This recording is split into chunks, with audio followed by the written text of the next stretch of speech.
Thank you, everybody, for your patience. This is time to reconvene. We're on item 4.0, call back to order, Pledge of Allegiance. The Pledge of Allegiance will be led by Jacob Lee, a junior from Hiram Johnson High School.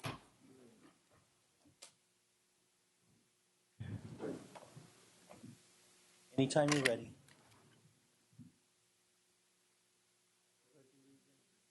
Flag of the United States of America, and to the republic for which it stands, one nation, under God, indivisible, with liberty and justice for all.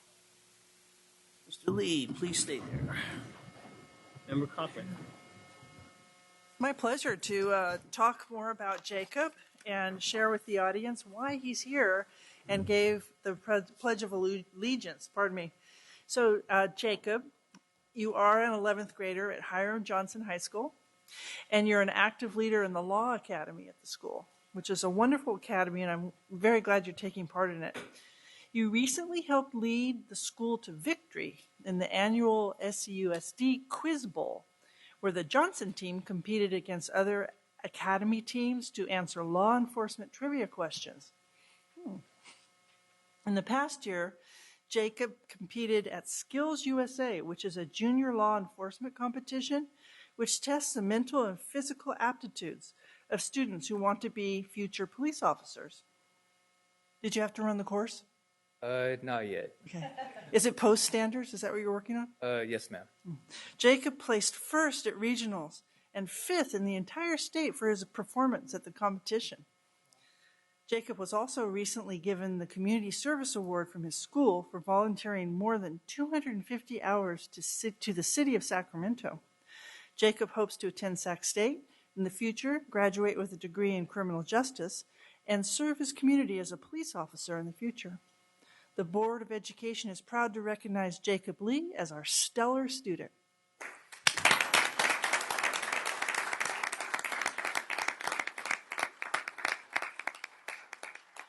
It's an honor to be here and an honor to receive this award. Honestly, I'm very excited. I'm pretty sure every nominee was capable of receiving this award, if not more. But I couldn't have done this without the support that I have from my family, friends, teachers, and the academy instructors, also with the Sacramento Police Department Youth Service Units officers, and especially to my big mentor, Officer Sam Davis. He's been there for me since I started at Hiram Johnson freshman year when I first stepped into the academy. And without his help, I wouldn't have been here. I wouldn't face the challenges that I have. So I'd like to thank all of them, and it's an honor to be here and to receive this award here at the school district. So thank you. Thank you. Is there someone who's taking pictures tonight for Jacob?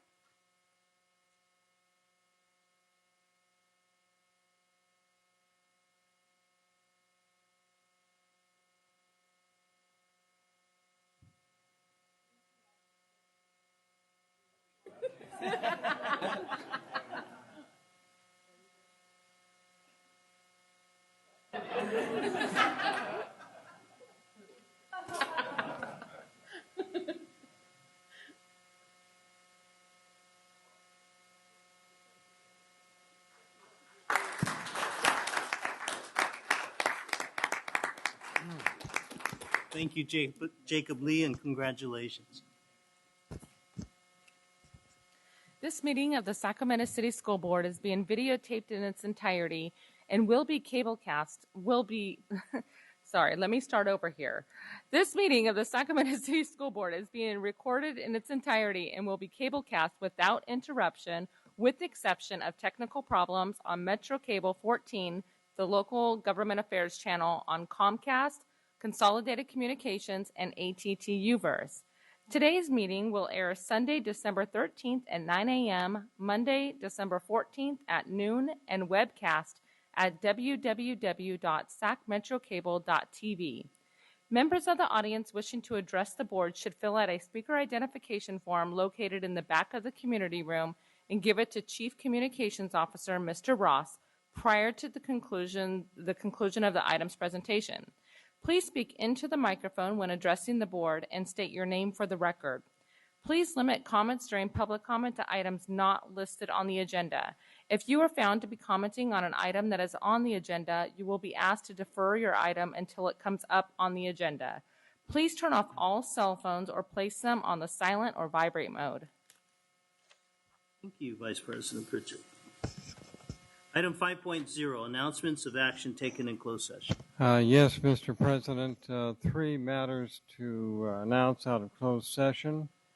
By a vote of 6 affirmative votes to 0 with Board Member Hanson absent, the Board approved an agreement regarding a certificated employee. The next item by a vote of 6 to 0 affirmative votes with Board Member Hanson absent, the Board approved a special education agreement referred to as OAH case number 2015-100268. By a vote of 5 affirmative votes, with Board Member Diana Rodriguez voting no and Board Member Hanson absent, the Board approved another special education agreement in a matter referred to as OAH case number 2015-080364. That concludes my announcements out of closed session, Mr. President. Thank you, sir. Item 6.0, agenda adoption. Do I have a motion to approve the agenda? So moved. I have a motion to approve the agenda, and do I have a second? Second. And I have several seconds. Thank you. All those in favor signify by saying aye. Aye. Opposed? Abstentions? Motion carries. Thank you. Item 7.0, 7.1, annual organizational meeting of the Board of Education. Election of officers. I have to take off my glasses to see this. The board shall elect a president, vice president, and second vice president. So, as president, I'm going to exercise my discretion and nominate the following as a slate. For president, I nominate Ms. Christina Pritchett. For vice president, I nominate Jay Hansen. And for second vice president, I nominate Jesse Ryan.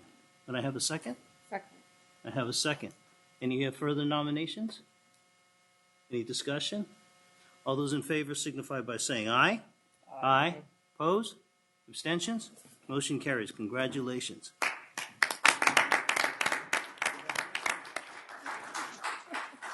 And so at this point, I will bestow upon you the gavel. Let's trade seats. Before we trade seats, President Wu, I would just like to thank you for your 1.5 years of time and dedication to the Sacramento City Unified School District as our board president. Thank you.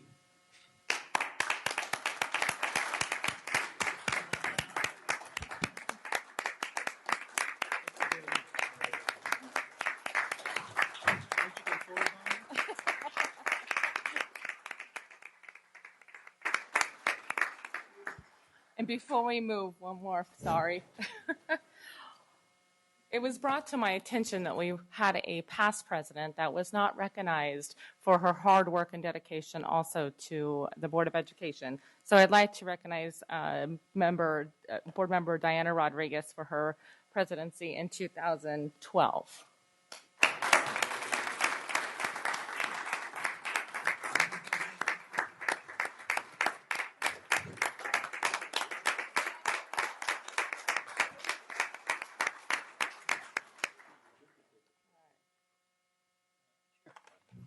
Let me say a couple words before I leave, and then we'll take a short break so we can shuffle the names around. But this last 1.5 years has been very exciting for me, and has been really, I think that it's that my colleagues up here, we do the difficult work, and we do some very difficult work with very little thanks. But it is a labor of love. I think I speak for all 8 of us up here. That is a labor of love for all of us. It is about your children. It's about the future of our community.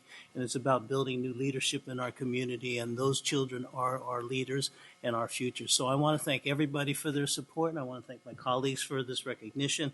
And I wish President Pritchett all the best in the world. And I'll be here to provide you any guidance that you would like. So thank you. And with that, we'll take a 5-minute recess so we can shuffle name tags, and President Pritchett will decide where in the audience she wants me to sit. But before we go that, we have how many speaker slips, Gabe? One. Just one comment on this item from Alex Visaya.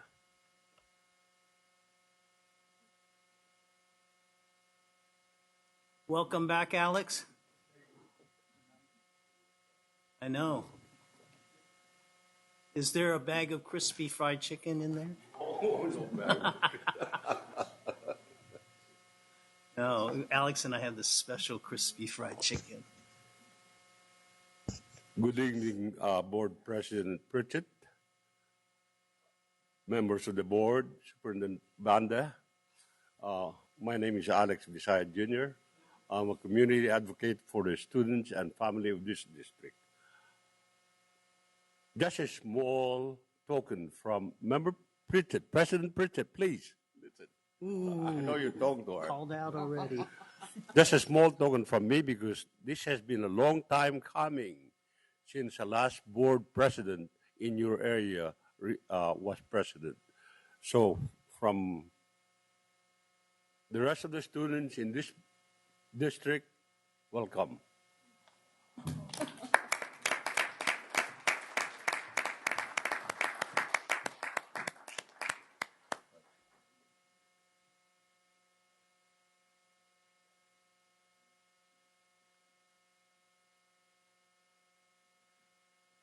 Okay.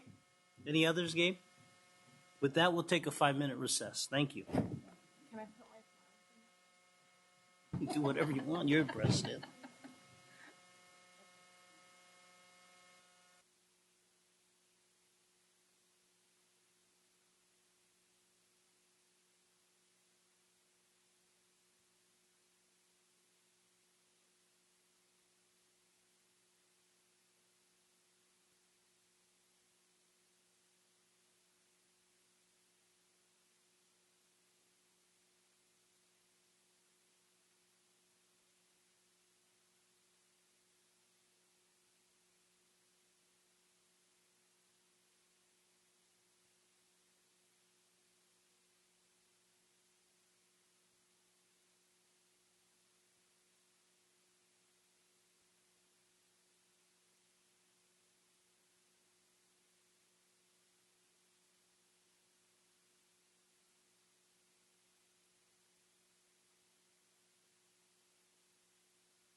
Oh. Yeah, I moved him again. Nice. At least I didn't move him out in the audience. All right. If I can get my colleagues to join us. Daryl, your seat's not out in the audience.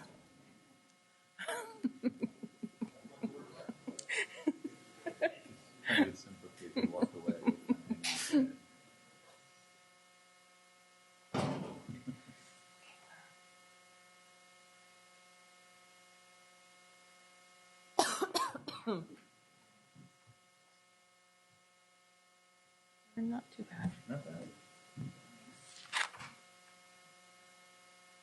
Daryl.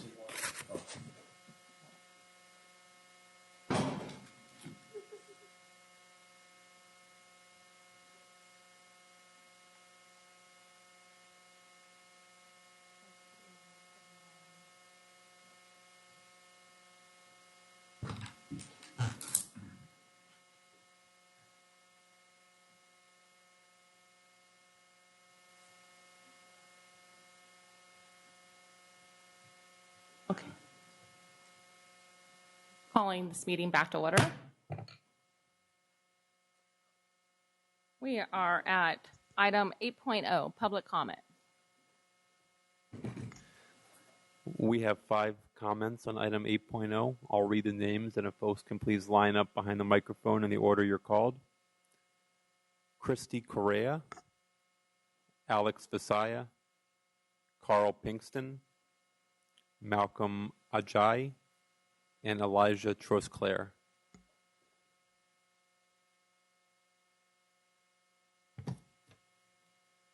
Good evening, board members. Good evening. Thank you. My name is Christy Correa, and I am here tonight with my fellow Restore the Roar McClatchy alumni and parent group. I am here tonight just to follow up.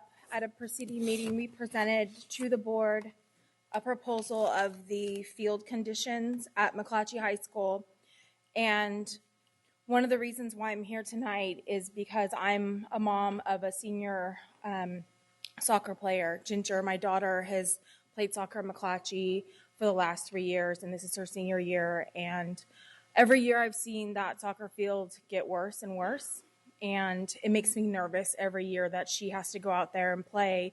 And she's hurt her ankle before, and I've seen other student athletes, boys and girls, hurt their knees and things because there's gopher holes, and it's in poor poor condition. And soccer season's coming up in the spring, and I'm worried that if the field doesn't get addressed, that a player, a student, is going to get hurt. So there's a lot of other issues at McClatchy, and I know we addressed them in our proposal that we gave out, and we're here just to make sure that you saw it, and hopefully you have time to read over it and maybe, visit McClatchy. It's a very small footprint. I know you're so busy, but if you could just maybe walk the grounds and see the field conditions and kind of just see what we see every day, and maybe that way we can hopefully work together. Restore the Roar, we're very committed. We've raised money to do field improvements in the past, and there's a lot of the track and things haven't been updated since the 60s.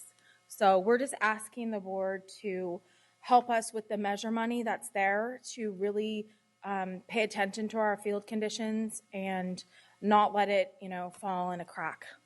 No pun intended. But so we're going to keep coming back to the meetings. So we're going to hopefully be able to work with the district and get some progress going, but just, remember my face and remember my daughter Ginger and having to go out there and play soccer, and all the other teams that are maybe visiting having to play soccer out there this spring. Thanks. Thank you, Ms. Correa.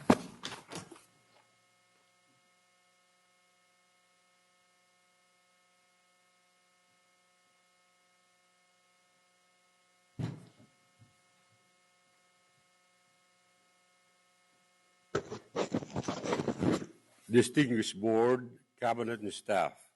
Board President, Madam President Pritchett, Superintendent Banda. My name is Alex Visaya, citizen advocate for our student in this district. I have a packet given to uh, Member Barry that will be handed to you at the end of the board meeting tonight.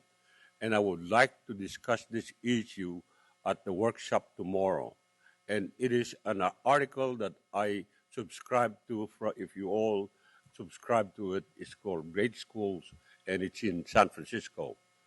And believe me, it is something that we need to talk about. Thank you. Thank you, Mr. Pataya.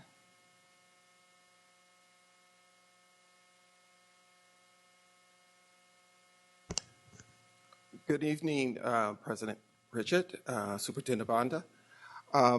My name is Carl Pinkston. I'm with the Black Parallel School Board. And today I want to speak to you about, first, to thank you for making the decision to reduce class size to 24 to 1 for K3. That's a major step in moving in the direction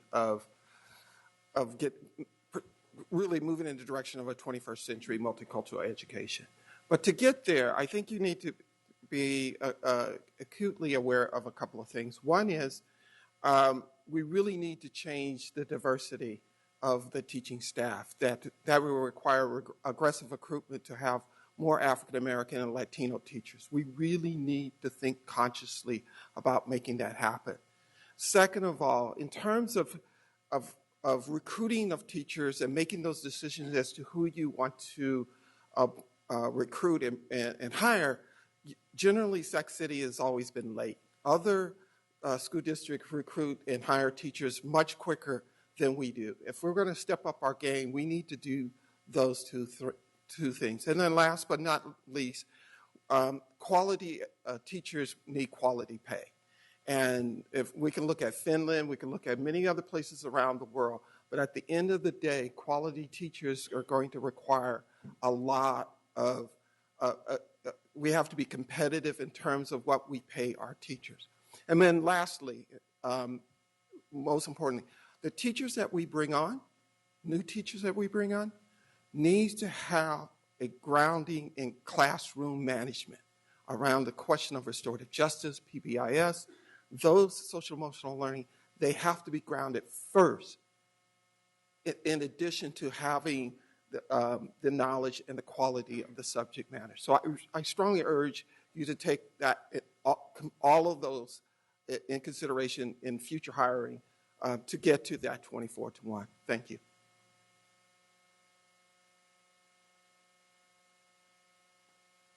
Good evening. My name is Malcolm Ajayi. Good evening, Board President Pritchett, Superintendent Banda.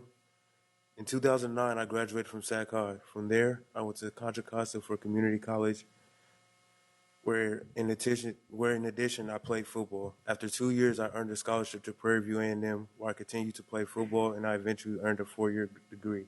Shortly after graduating from college, I volunteered at Sac High with the football team, looking to help out for the next generation of Dragons. I was hired to help with our 9th grade academy in the summer program, which helps incoming freshmen get ready for Sac High and the college prep program.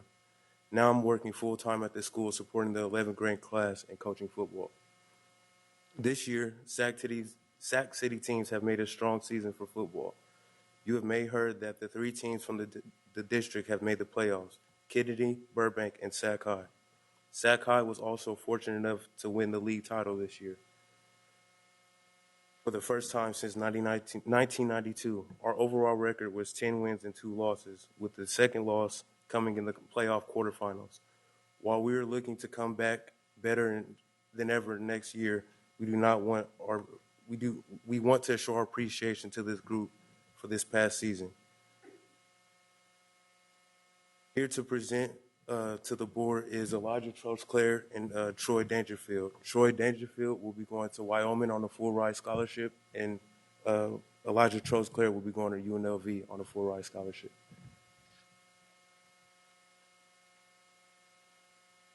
Good evening, Board President Pritchett, members of the board, and Superintendent Banda. My name is Elijah Trosclair, and I'm a senior at SACI. Next year, I'll be at UNLV on a football scholarship, but right now I'm looking to finish the rest of my senior year. I am here today to invite the members of the school board, along with the superintendent, district staff, and members of the public to attend next week's annual St. Hope Elite Classic basketball tournament, featuring 32 of California's best high school basketball teams. Last year's finals featured Sakai and the mighty Kennedy Cougars. In fact, the Sakai boys team is with Kennedy right now out of town at another high school powered tournament. The St. Hope tournament starts Saturday, December 19th, and runs through December 23rd. Games are played at Sakai, the Salvation Army on Broadway, and St. Paul's Family Life Center on 14th Avenue.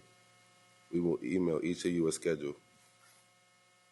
We hope you can come out to see the student athletes in action as our tournament features the teams from Sakai, C.K. McClatchy, Kennedy, Burbank, and Hiram Johnson.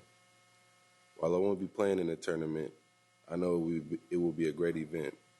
There's a great basketball tradition in Sac City that was capped off last with Sakai boys making the NorCal championship game and the C.K. McClatchy girls winning the state title.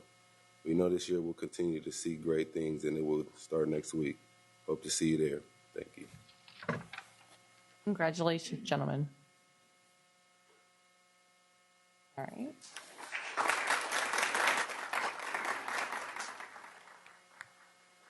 Item 9.0, consent agenda. I get a motion to approve the consent agenda? Second? Anyone? Second? Thank you. All in favor say aye. Opposed? Abstentions? Motion passes. Thank you. All right, item 10.0. Item 10.1, employee organization reports. CSA. SCTA.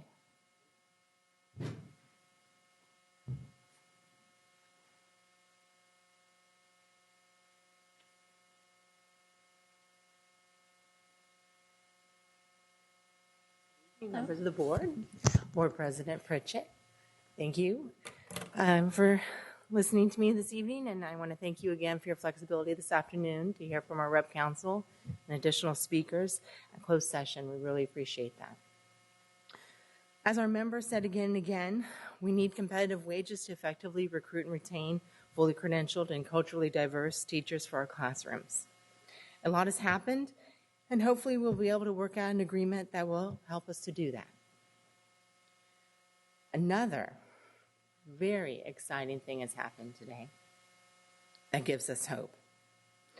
Did you know that students who are in high school seniors today have been under No Child Left Behind since they were in kindergarten? They've been educated under that punitive and toxic testing mentality of No Child Left Behind, and finally that era is behind us. Today, the Elementary and Secondary Education Act was reauthorized and signed by President Obama this morning. Not only does Every Child Succeed Act take steps to reduce the amount of standardized testing, it decouples testing and high-stakes decision-making, a major improvement to No Child Left Behind, the one-size-fits-all approach to accountability, and the U.S. Department of Education's criteria for granting waivers from the law. It eliminates AYP. It also allows states to set a cap on the amount of time that students spend taking tests. It offers grants that could be used to support initiatives to increase diversity within the teaching workforce. It makes resources available to states that could be used to develop and strengthen teacher induction and mentoring programs. It allows district funds to be used to enhance collaboration and teacher-led professional development to meet their students' needs. It requires local education agency plans to address and support efforts to reduce the overuse of disciplinary practices that remove students from the classroom, and allows state and local funds to be used to implement programs that aim to reduce exclusionary discipline practices, implement school-wide positive behavioral interventions and supports, and expand access to coordinated resources like school-based counseling and mental health services. It helps ensure that resources give an equal opportunity to students regardless of zip code. that provides professional learning development and bullying prevention for teachers and school leaders and other personnel. There are many, many things in the Elementary and Secondary Education Act that we all need to educate ourselves on and work very hard to implement for our school district. So I'm hoping that we have many things to work on and move forward with in the future. So thank you very much for your time. SCIU.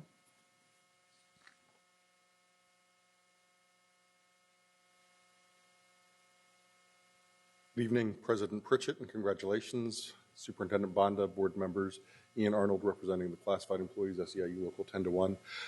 Just want to say it's been a pretty good calendar year. I want to thank the superintendent and the Chief Human Resources Officer and the Labor Relations Director for actually being so easy to work with. We don't always agree, but when we do have discussions, we don't yell and spit at each other the way it seems like we used to do in this district. So thank you for that.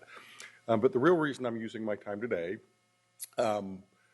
every year I wind up delivering food assistance packages to some of our members who are hurting. You know, we provide a couple of weeks worth of canned food, buy them a turkey, provide some, chicken, whatever we can. And we refill that pantry by putting food collection barrels out at the 3 largest sites. Those would be the CERNA Center, Facilities and Maintenance, and Transportation. So for the last 2 years, Transportation has actually filled their barrels to overflowing, our lowest paid folks in the district. And the CERNA Center's actually provided 0. So I kind of threw out a little bit of a challenge last year. Some folks remember it. And the superintendent pointed out something that I had missed, which is, the employees come in the back door. So this year we have 2 barrels here, one at the back door, one at the front door. They're pretty empty. Now we're going to be collecting the barrels tomorrow, so no pressure, but if you happen to have some canned food, or if you're able to write checks to the Central Labor Council so we can keep buying those turkeys, I think the hungry folks would appreciate it. Thank you. Thank you, Mr. Arnold. Teamsters. UPE.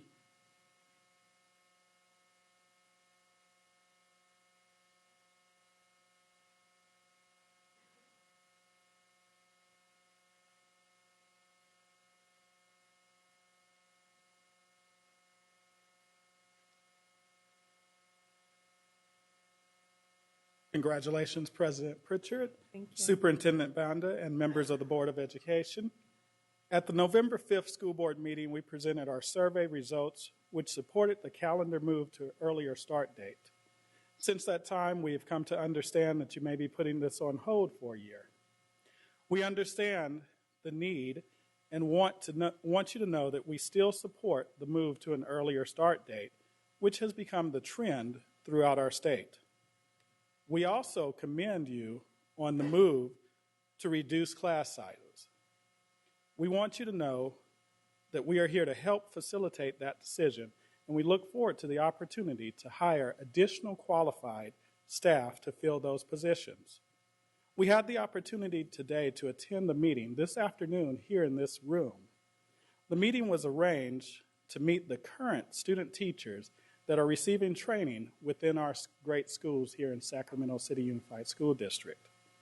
We applaud the move by Superintendent Banda and his leadership team to reach out to those highly enthusiastic candidates and to secure the best and brightest for those added FTEs that are resulting from class size reduction decision. This preemptive move will help secure those applicants who have already had an understanding of the internal workings of our district. And that's good for all of our students. Thank you for your time. Thank you. Item 10.2, District Parent Advisory Committees. Community Advisory Committee.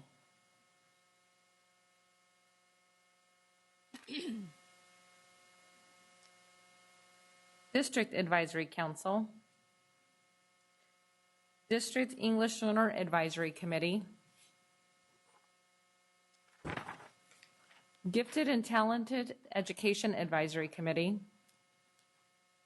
Sacramento Council of Parent-Teacher Association. Okay, I think everybody's busy for Christmas. Item 10.3, Superintendent's Report. Thank you, Madam President. So tonight I'd like to show a video about my recent trip to China that I made along with about 250 educators, or as they call them, delegates from all over the country. But first, I'd like to talk about what happened today in Washington, D.C., and I'm going to echo some of the same comments that Nikki Milevsky, SCTA president, said. So today, President Obama signed the Every Student Succeeds Act, or the ESSA. This act replaces the No Child Left Behind, which was the signature education initiative of then-President Bush in 2002. No Child Left Behind amplified Washington's role in local classrooms. The Every Student Succeeds Act returns much of that control back to the states and local districts while still maintaining some sort of federal oversight. One of the most controversial aspects of NCLB, No Child Left Behind, was the creation of a national system that judged schools based solely on the results of one test. It required schools to raise test scores or face escalating penalties. No Child Left Behind also shifted funding away from block grants and that allowed for flexibility and moved it into categorical funding. Under the Every Student Succeeds Act, states will still be required to test students annually in math and reading in grades 3 through 8 and once in high school. The scores will still be publicly reported and broken down by race, income, ethnicity, disability, and whether students are English language learners. But states will decide how they're going to weigh those test scores and what to do about the most troubled schools in a school district. So instead of two accountability models, a federal model and a state model, there will be just one. California has been in the process of creating its model for quite some time. We know that this new model will look at multiple measures of success and won't place as much emphasis on annual standardized testing. We support using multiple measures, and it's an element of our own guide to success, which is in its final stages of development. The new act also eliminates some categorical funding programs in favor of large block grants. That all sounds like a great leap forward, but of course, as is always the case, the devil is in the details. So we're still reviewing the legislation, which doesn't go into effect until the 2017-18 school year. We can only assume that we may not have an AYP or maybe even a program improvement, but there'll be something, I'm sure, that will take its place. So we'll be back to share more information with the board as ESSA starts to become more clear and defined, and we get closer to implementation. So before we get into the video, just wanted to tell you that was just an experience of a lifetime to be able to go to China. And the purpose of the trip, which was under the College Board, was to go and visit the school systems there. And boy, they kept us on a tight leash and a short schedule, and we were running from school to school. But what an amazing experience to be able to see the educational system in China and be able, in your own mind, be able to make comparisons, contrasts and comparisons to what we do here. And for me, it really drove home some of the things that we do exceptionally well, and then give me some ideas for things we could be looking towards as well. And you'll see in the video, it's a very short video, I promise you. It's only about 3 minutes. So you have to pay attention because it moves pretty quick. But you'll see in there, the pictures of the schools, the classrooms. It'll talk about scale, and that's one of the things when you go to China.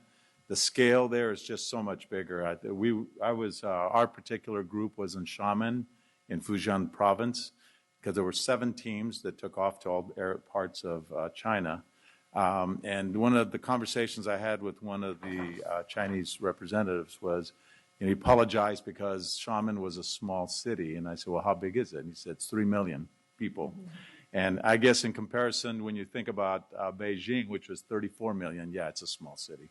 But everything is large scale. When you look at the schools, thousands and thousands of kids in elementary, thousands of kids in the junior highs, multi-story schools, but very well run, very efficient. And it's very clear that the Chinese place a high emphasis on education.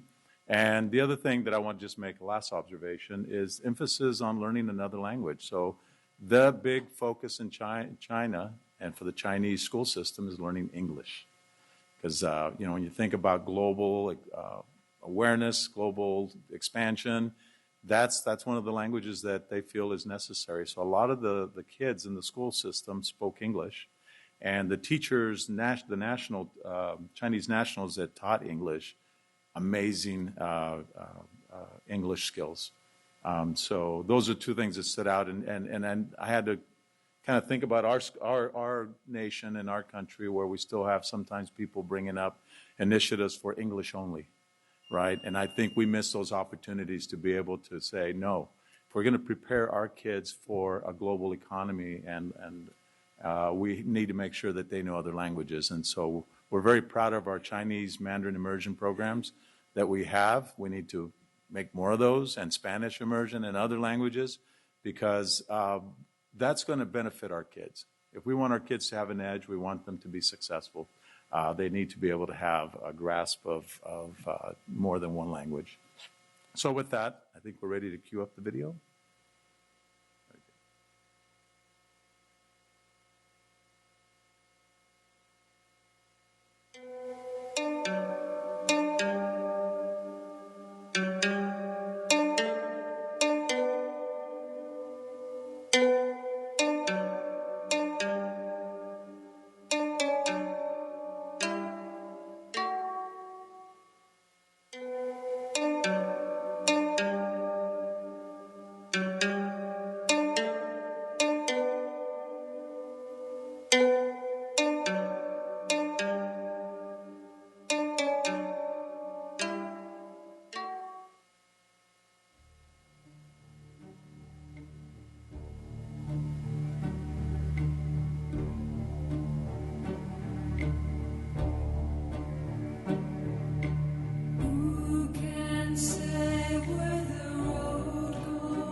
That concludes the video, and that concludes my report. Thank you. Thank you, Superintendent Banda. That was very enlightening. That was beautiful. All right, item 10.4, President's Report. That's me. All right. So first, I just wanted to thank my board colleagues for electing me their president this evening, and I'm very humbled by it, and consider it a great honor to serve you as your president. Some of the things that I've been up to, I attended the CSBA conference last week with our entire board. And in my time on the board, we've never had the entire board attend a conference. So it was pretty cool to see us all in different workshops and learning and then collaborating. I was able to attend many workshops, and I hope that I was able to get a lot of ideas that I hope that we can bring back here and implement it into our district at Sac City. And lastly, with the holiday season approaching and winter break coming where there's not going to be anybody at our schools, I just ask that everyone in the audience, my board colleagues, staff, anyone that when you're driving by schools, please just do your due diligence and just keep an eye out for any kind of vandalizing or any crime that you've seen and report it. I believe that the number is on our website that you can report. This happens quite often during our break time, so I just ask that you please just keep an eye out. Thanks. Item 10.5, student member report. Member Barry?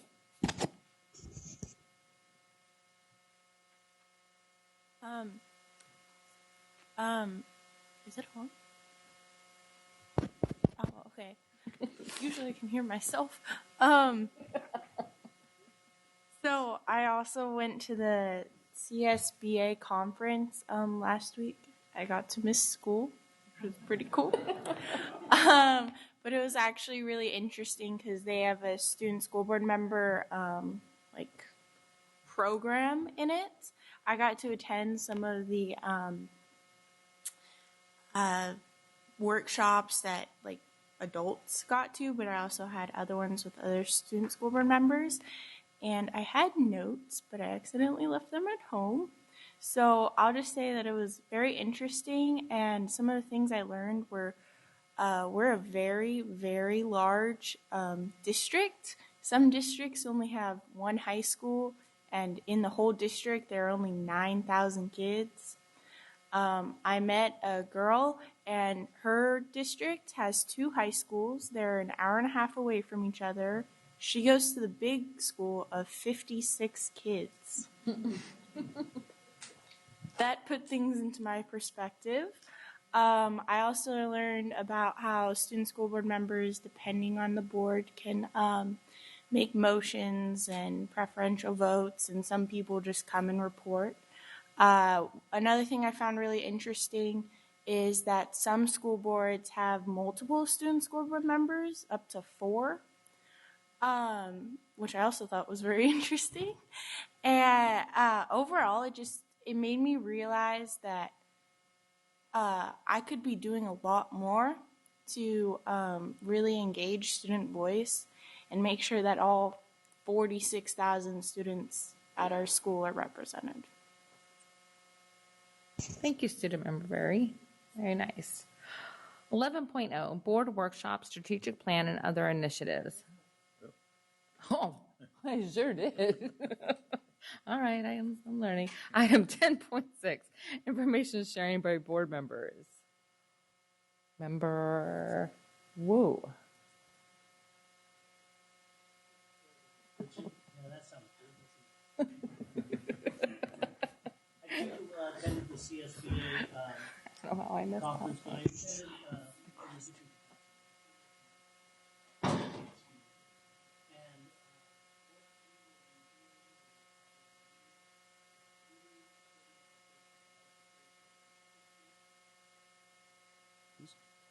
pitching for more dollars for our schools.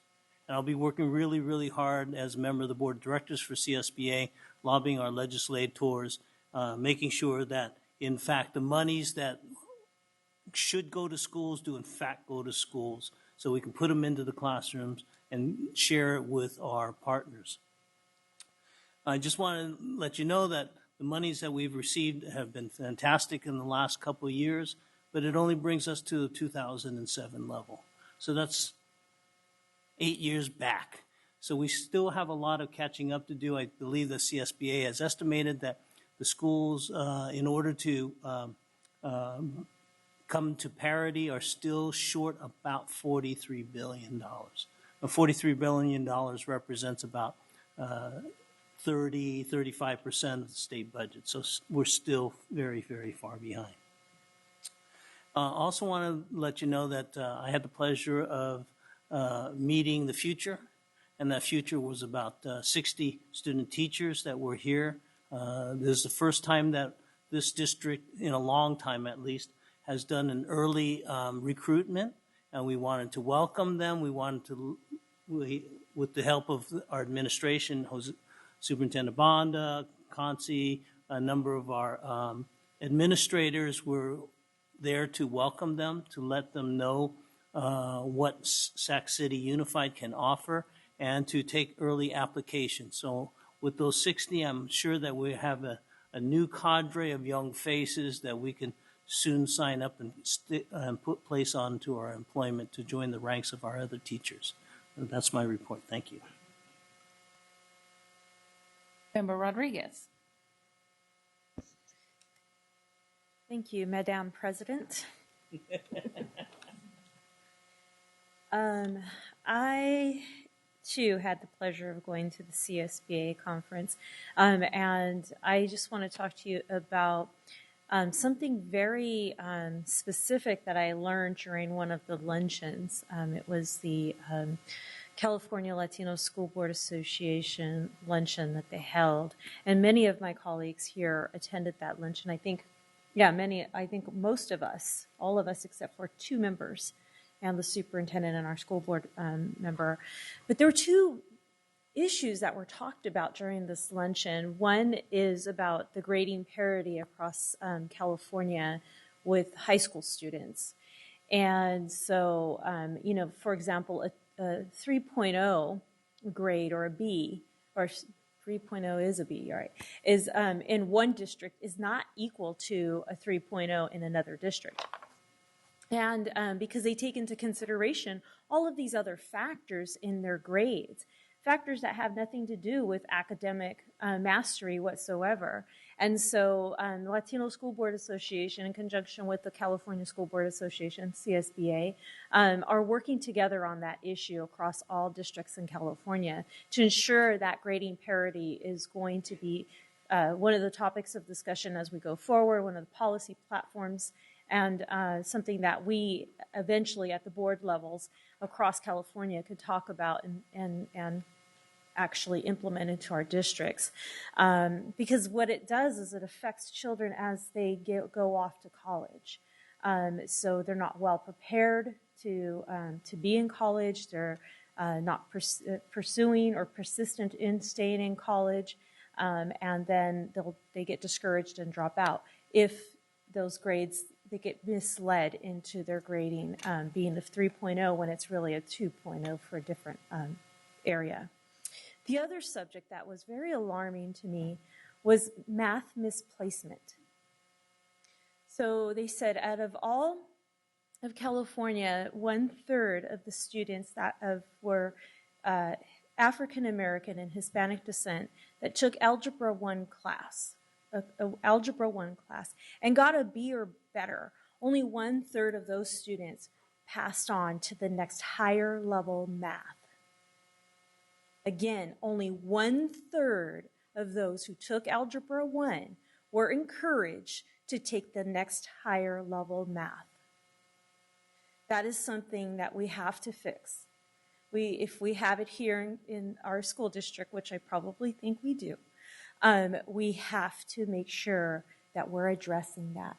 All students who take Algebra 1 and get a B or better should be enrolled in the next higher level math. It shouldn't be a choice. That improves their chances to go off to college and to be successful in the future. That's another issue that the CLSBA, or the California Latino School Board Association, will be working on in conjunction with the CSBA. But it's going to take everyone here in this room to help so that we can make sure that those types of things don't occur. Lastly, I do want to make a mention that the superintendent and myself next week are going to be attending a very cool event. I'm going to bring it up. The Youth Cinema Project in Los Angeles. we actually get a chance to meet Edward James Olmos, who also is a founder of the Latino Film Institute Youth Cinema Project in Los Angeles. So we'll be learning about that program, learning what it's about, and learning how it helps students with literacy in Los Angeles. So, and then I want to make a comment on the superintendent's report.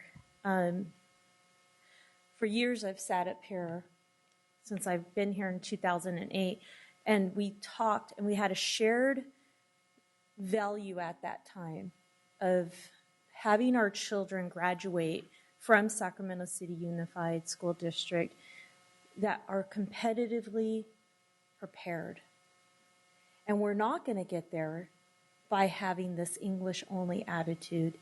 And we are going to get there by having more dual immersion language programs. I wish we could have an Arabic or a Farsi program here. We have made strides on doing Mandarin, but there are some of our 5 major languages throughout the globe that we need to focus on in Sac City Unified. If we truly mean globally competitive, then let's act like it. And what I mean by acting like that, it's going to take all of our partners who work with us, including our union partners, our community partners, our parents, our student unions. Everyone needs to work together on that shared vision and shared value, because when we fraction apart, we're not getting there. So let's all work together, please. Thank you. Thank you, Member Rodriguez. Member Cochran.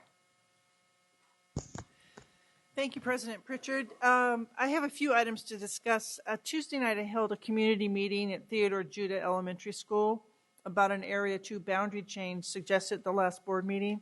The community requested that the boundary change be readdressed, and I'm happy to note and let everyone know that the item will return to the January 7th agenda. I'd like to give a shout out to Brenda Padilla. She recently wrote an op-ed, which was published in the Sacramento Bee, in discussing Sac City's efforts to provide excellent meals for our students. She addressed our recent purchase of non-local product and outlined SCUSD programs to bring fresh local products to everyone, the students. When employees write and publish and give inside look at what we're doing, it's great. People get to see the great work the district's doing. So open enrollment is upon us, and I'd like to encourage all parents who can to attend school tours to think about open enrollment. Area 2 has 5 great elementary, 1 multiple grade, 1 middle, 1 high, and 1 adult education facility. Please check out everything we have and take the tours and learn about the schools. Thank you. Thank you, Member Cochran. Vice President Ryan. First, I'd like to congratulate our president, Christina Pritchett, in the new role. You've worked tirelessly over the last year, and so you're very deserving of this recognition. I also wanted to thank our fellow school board members for all taking time out of their busy schedules to participate in the California School Board Association Conference, including our student board member. I think the cohesiveness that came about having all of our board members committed to being a part of that conference will be seen moving forward in terms of our productive working relationships. So a few items that I wanted to share. One that I wanted to bring to everyone's attention. In my day job at the Campaign for College Opportunity, we're consistently advocating for equitable access to public higher education, making sure that more students get into and through college. We just published a state and national report on access denied, the pipeline into public universities for our students. Most troubling, we found that California now ranks 49th in the nation in terms of direct college going to four-year universities, which is a staggering statistic and one that we should hold close. We also know that in Sacramento, we've seen this impact as Sacramento City Unified is no longer the largest feeder district for Sacramento State. So we have to do something to buck those troubling trends and ensure that more students are entering the doors of four-year colleges and successfully completing. I also wanted to recognize the tremendous leadership and effort of Sacramento City Unified School District staff and our community partners, Soilborn Farms and the Food Literacy Center, for successfully working together to secure a USDA grant in the amount of $100,000, a very competitive process, which is going to serve 3 of the neighborhood schools that I'm proud to say reside in my area, Ethel Baker, Pacific, and Oak Ridge. We're not only going to be doing an expansion of our school garden program, but we'll be doing a vegetable of the month and using that curriculum that we pilot at those schools to expand at all school sites across the district over the course of the grant, with the idea that when we build healthy children through good nutrition choices, we build healthy communities and lift student achievement. So we're very proud of that. I also wanted to mention that I have been proud to work in partnership with the Studios Project, a repurposing of the Fremont Adult School. We know that we have the Sacramento Ballet Company and other nonprofit art groups moving into that space. And in exchange for us sharing that space, they will be giving the district educational benefits. I'm very proud to say we have just crafted a Studios director job description, and what that will mean is capacity to actually deliver some of the educational benefits we're promising our low-income schools that have had their arts programs decimated. Just recently, we heard that the Sacramento Ballet Company is going to be providing overage of all of their performances to our low-income schools, so families and students that would like to be able to attend a performance but wouldn't be able to afford to otherwise. And I'm very proud to say that I'm working with one of our local supervisors to sponsor a busload of students for the community performance that'll be upcoming. And I'm looking forward to coming back and reporting to you how we scale some of these educational benefits programs that really address curriculum that mentor students and transforms lives through the arts. And then finally, just wanted to mention and give a large thanks to Kathy Allen for what I know has been countless energy and effort put into the Fruit Ridge Collaborative. We are now at full capacity at the Fruit Ridge Collaborative site. As you know, when that school closed, it was devastating for the community. And the community quickly turned around and said, how can we turn this into a bright spot, a community center and hub that actually allows us to move together in the resources that we need to ensure the health and prosperity of this area.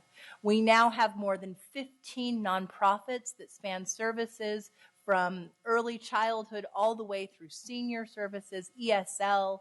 We're offering some incredible nonprofit work as well, including a program that is bringing to our Oak Park and surrounding South Sacramento families free access to dance classes. And I mention that because the Oak Park version of the Nutcracker, free to all student and family participants, is going to be debuting on December 21st through the 24th. The tickets are $10 each, and I highly encourage you to come out. This is a ballet that's primarily Black and brown students from throughout the area who have access to dance training that they would never have received in any other situation. And beyond that, I just want to say we had a wonderful kickoff with the Fruit Ridge Collaborative to talk about how do we work together in partnership to apply for grants that will allow us to serve more community members and to continue to grow this good work that Kathy Allen, Judy Smith, and some of our other community partners have been so committed to developing over the course of the last year. Great, thank you. Item 11.0, Board Workshop Strategic Plan and Other Initiatives. 11.1, are we ready yet? Or? Yes, okay. We're going to switch 11.1 with 11.2. We'll come back to it. Okay, 11.2, Monthly Facilities Update, is Kathy Allen. We're running ahead, not that I'm complaining, but I'm thinking my SMUD folks aren't quite here. So as promised last board meeting, we said we would bring back an update on Kit Carson.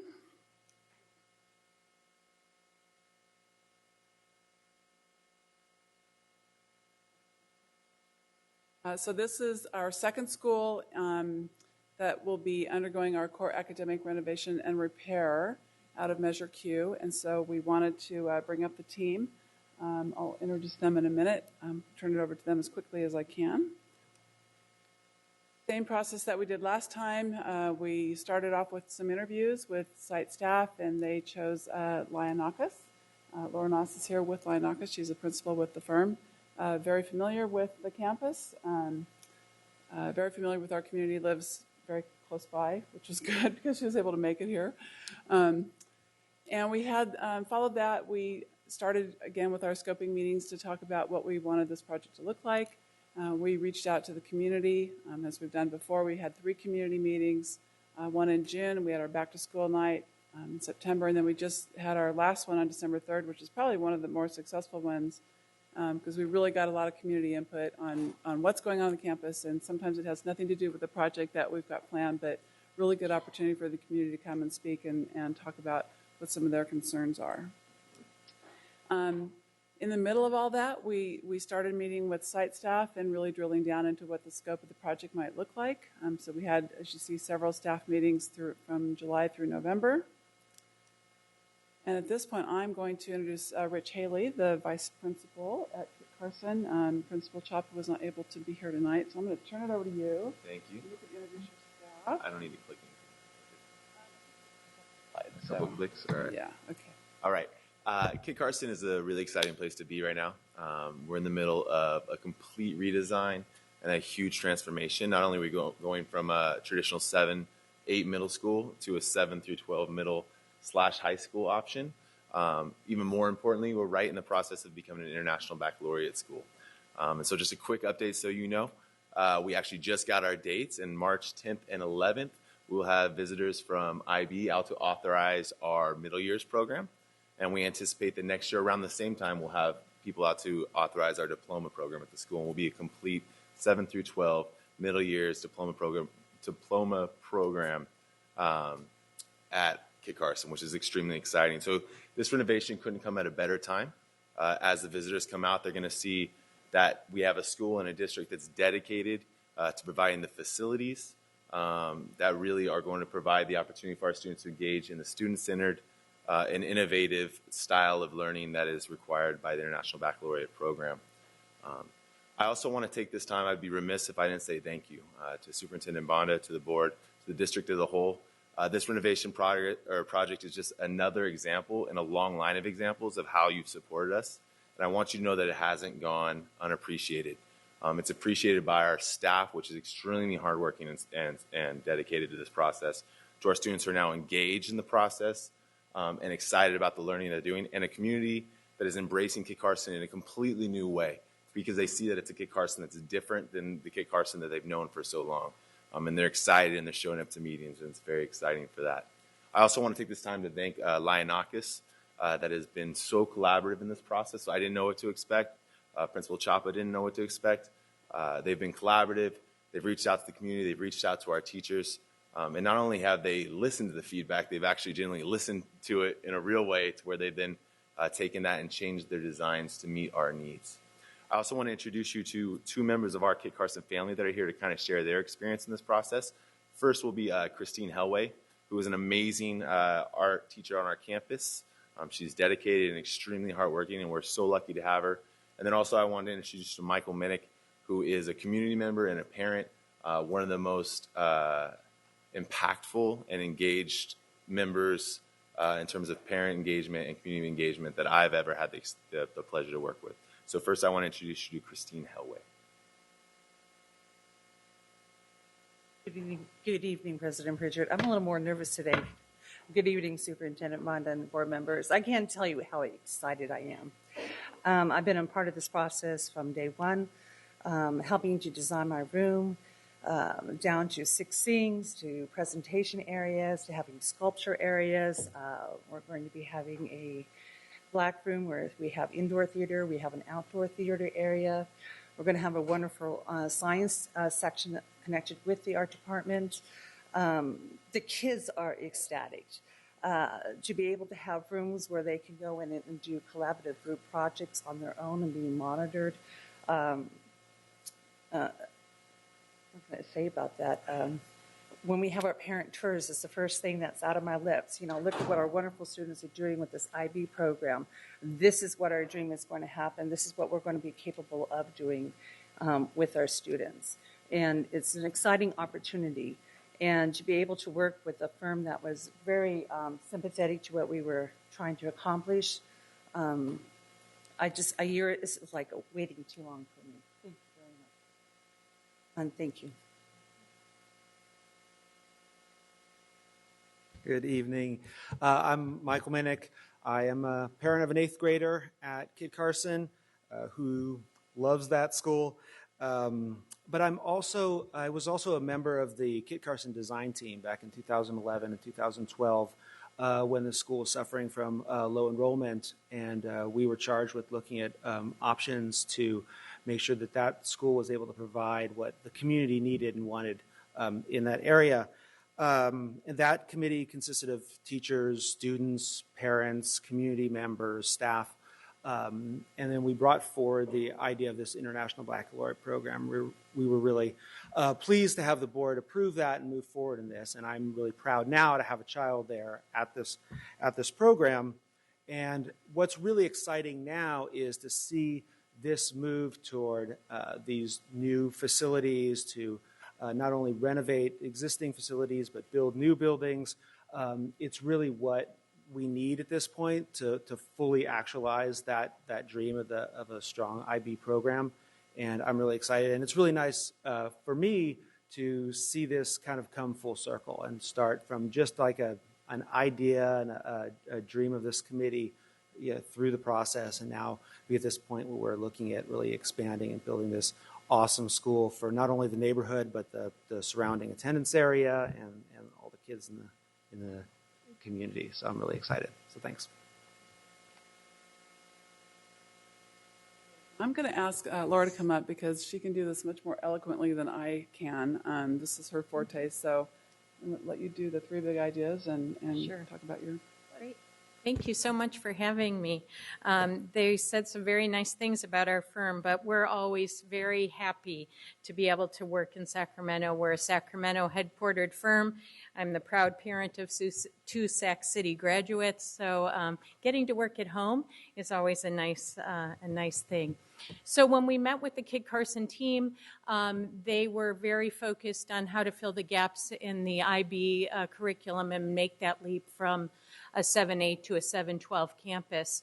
We came together and came up with 3 big ideas. One was to close the gaps between what was existing and what the IB program really needed, especially at the diploma program, and that was focused on science and the arts, both performance art and fine arts. So our new building addresses those in a way that a renovation of existing buildings would do. It would be much more difficult to do. We also looked at reclaiming some underutilized space to make a new front door and a new welcoming entrance to Kit Carson. As you probably know, the administration is buried in the center of campus, and so student safety and security, by moving it to the perimeter, we're able to then close the center of the campus and have the public have to check in, if you will, at the front desk. So that was a nice opportunity here as well. And finally, a new tech and media center. It's the tech hub, if you will. So much project-based learning in this curriculum and district-wide. We wanted to provide that space for the students that was a high-tech, cool place to be at the center of campus and to give especially those higher grade students some independent space to do that project-based learning. So we are touching, if you will, 2 primary buildings in the main renovation, the media center, current media center, and adjacent administration.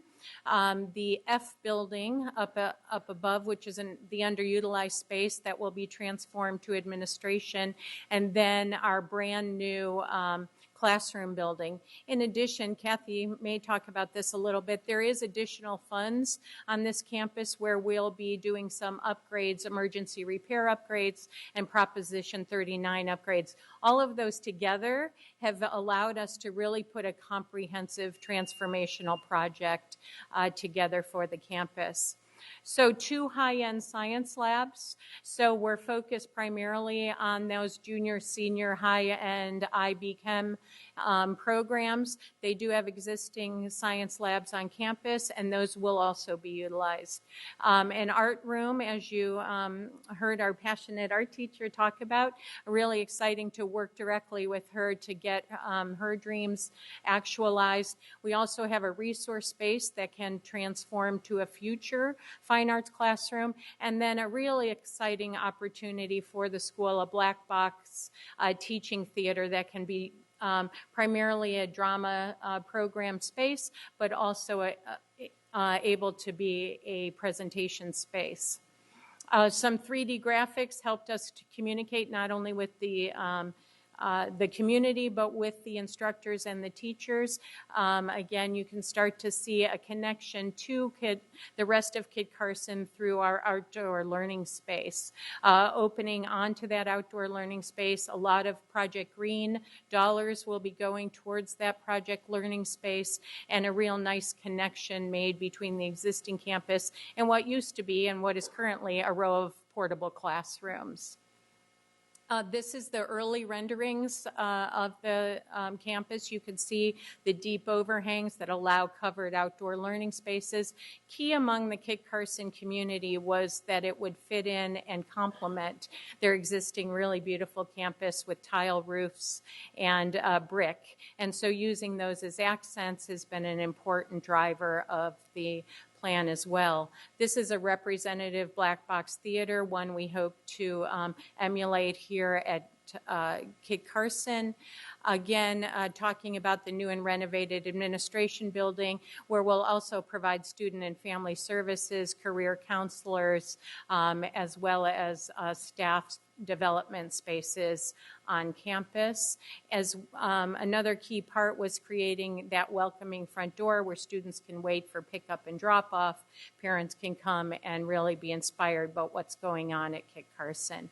And finally, adjacent to the library, the Media Tech Center, where we will not only have production opportunities for students, but glass enclosed project rooms where they can come in and do group learning, flexible furnishings, Wi-Fi, and a really technical space for supporting the curriculum. So along with the Measure Q dollars, we're doing the same thing at McClatchy wherever we can, applying for money wherever we can get it. We are fortunate to have some Prop 39 funding for this school as well, so there'll be new HVAC throughout the campus. We'll do some lighting upgrades, both with some exterior and inside the gym. We have a deferred maintenance project that we're scheduling for the same time, actually 2 of them. The roofing will be replaced and a power upgrade for the entire site. Part of the emergency repair program, we're going to be replacing the boiler, and that will also pay for additional roofing, which is very helpful. And then, as Laura mentioned, some of the Project Green dollars will go towards that outdoor learning area. The schedule, we have basically 3 phases of this. So we're due to start the power upgrade and the boiler replacement in the summer of 2016. In the fall, we'll start construction on the new building and also the renovation of buildings F and A. The Prop 39 scope will kick in along with the deferred maintenance scope. And then phase 3 in summer of 2017, we'll finish the deferred maintenance scope and focus on the Project Green areas. The budget for this is, again, a mixture of a lot of funds. The Measure Q being the major contributor of this. The consent decree money that was identified for Kit Carson is $3 million. The ERP you can see there for a total project cost of about $10.7 million. And our next thing will be a presentation on West Campus in early 2016. So with that, thank my crew and open it up to questions. Looks like we have public comment. Yes, we have one public comment on this item from Grace Trujillo.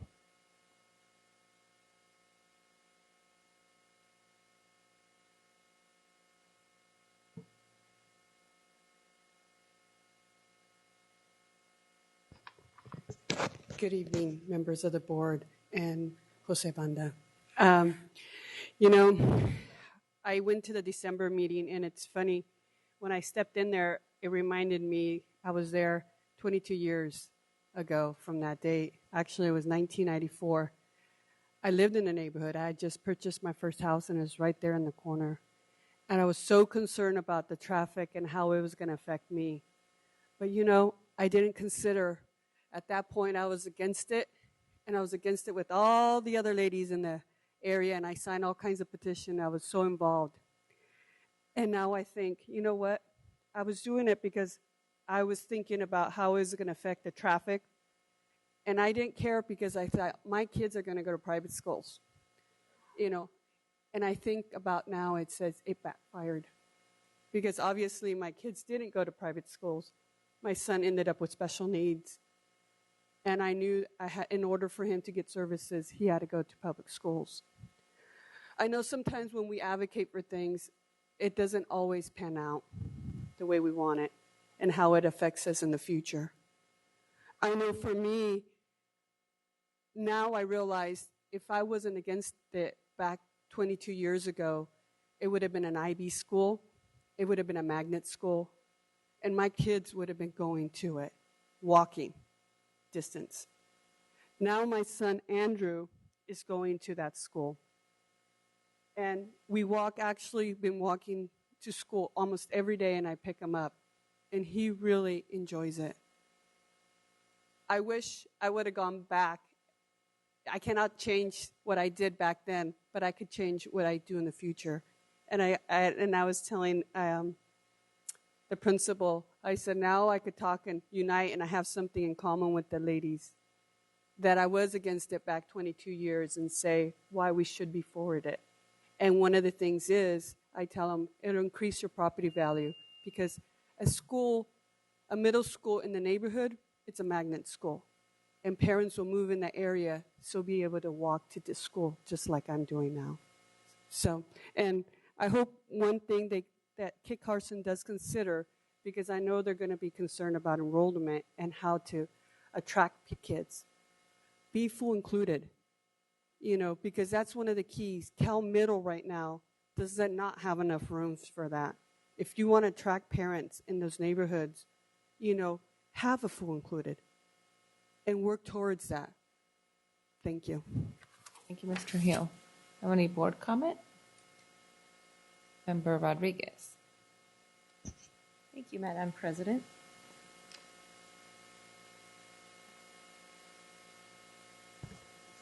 It's a beautiful project, so thank you. I'm very pleased to see the developments for Kit Carson.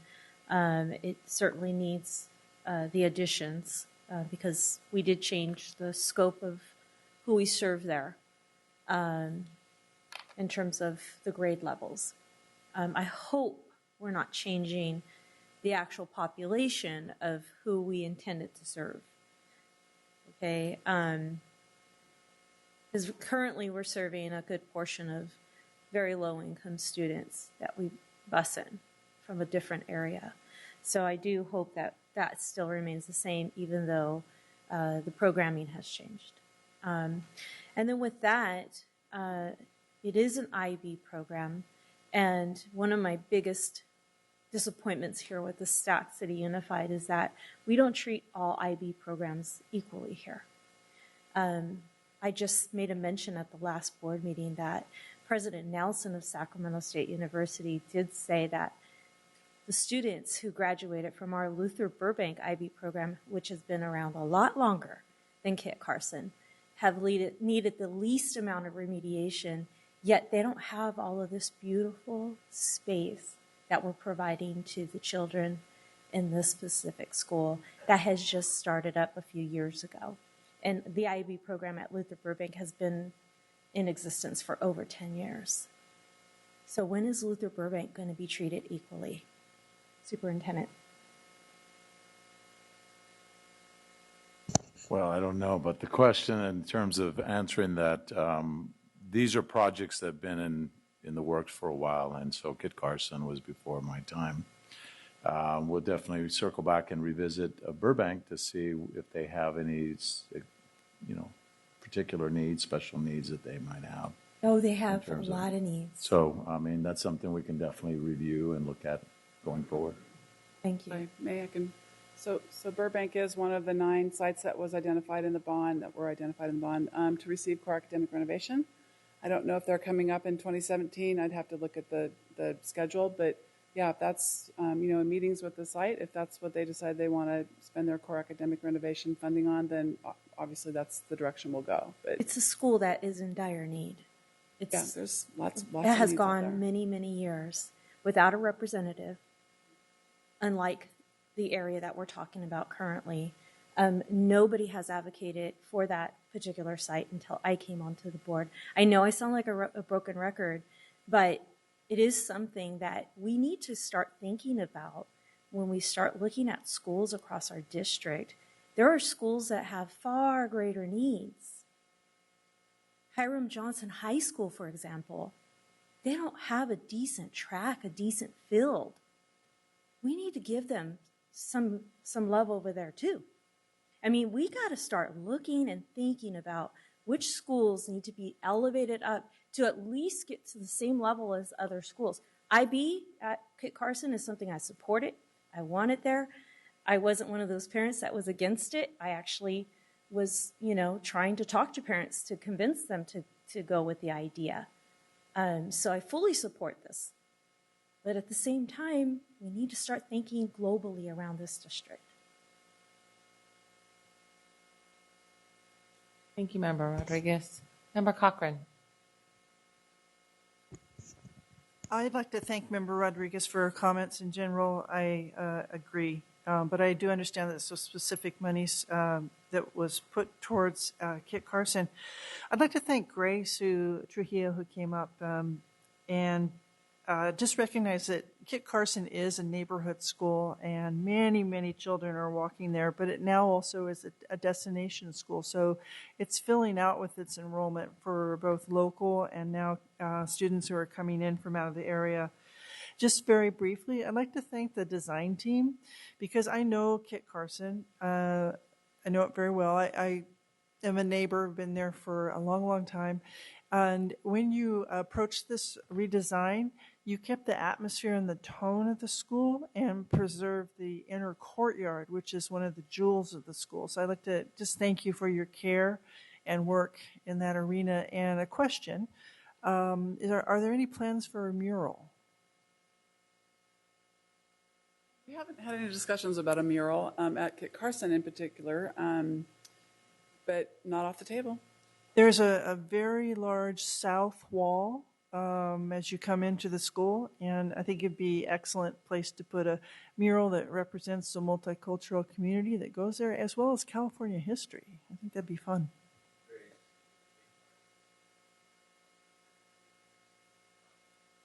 What, to the microphone?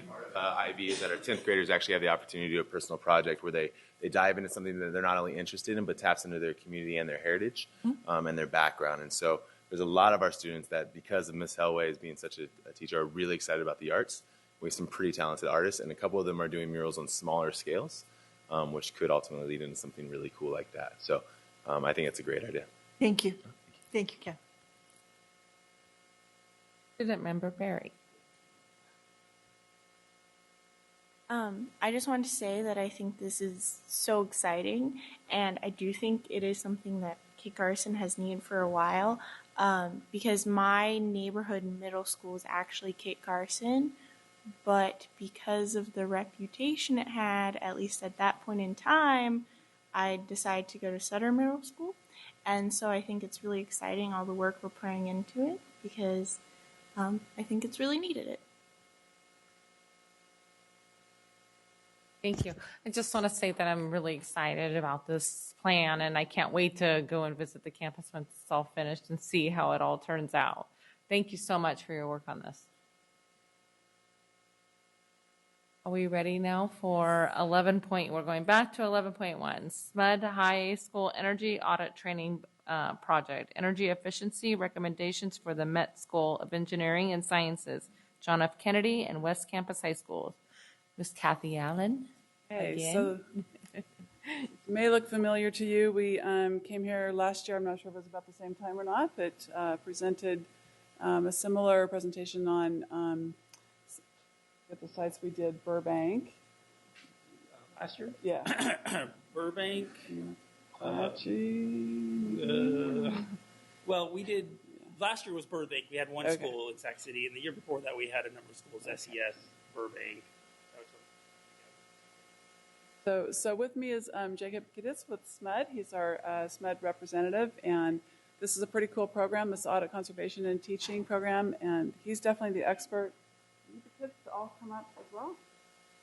A lot of you, so let's get you up here, and I'll let you. We have 4 schools to go through tonight, so I'm going to let you kind of talk about the program a little bit, and then let's turn it over to them. Sure. Members of the board, administration, thank you for having us tonight. I'm very excited to be with you to discuss SMUD's Auditing, Conservation, and Training Program, which is a program that we developed really to sort of train the next generation of leaders in the energy industry.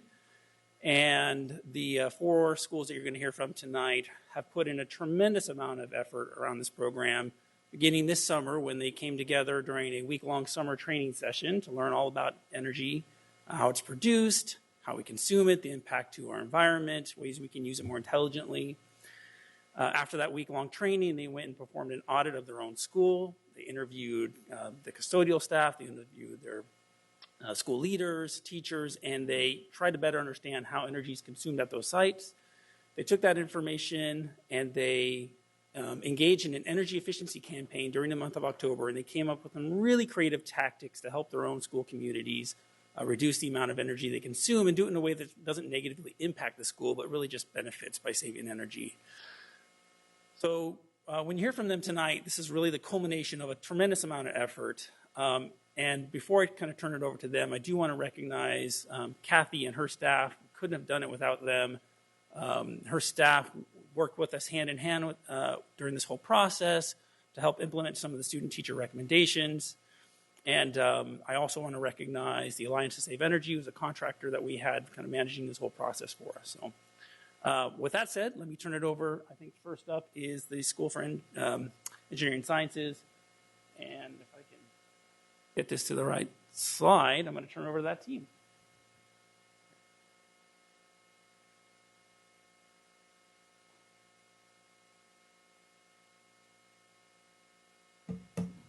We are the School of Engineering and Sciences.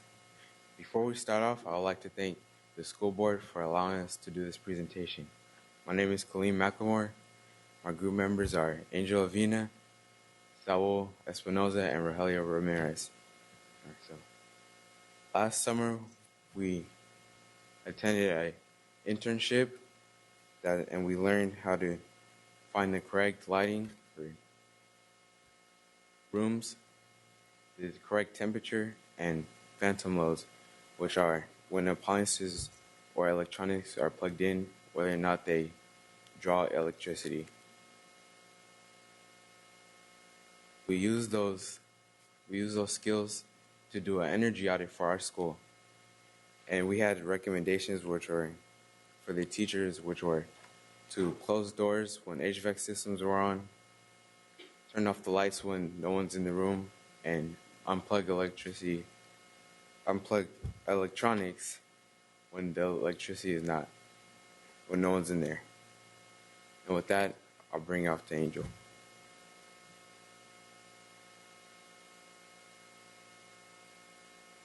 On October 1st, we informed our teachers of our campaign. We asked for them to join and participate in our campaign. Our campaign consisted of us putting up items that were given to us. Items that were given to us by Jacob and SMUD, so a big thank you to them. Those items included posters, window stickers, light switch covers, and sticky notes. During the October campaign, our school held a food fair in which us 4 had a booth. In our booth, we had the students pledge to participate in the campaign, not just at school, but also at home. We had a tremendous response from them, as 20% of our students pledged that they would turn off lights whenever they could, close doors, and try to use natural lighting. So, give it to Rogelio.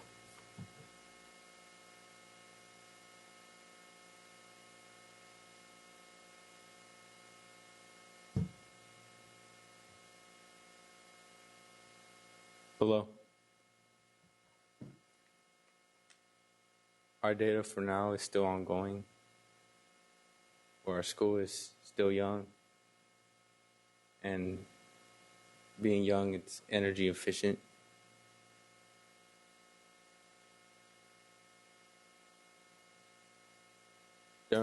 After the internship, we've noticed a tremendous amount of change in our school. Before, in the mornings, teachers would leave the doors open. They left the doors open a lot when the heater's on or AC is on, and that would waste energy from the AC and the heater. But now I'm seeing that they're closing their doors and make sure they're keeping them sealed. All electronics, such as pencil sharpeners, microwaves, coffee makers, all that's being plugged out to when they're not being used.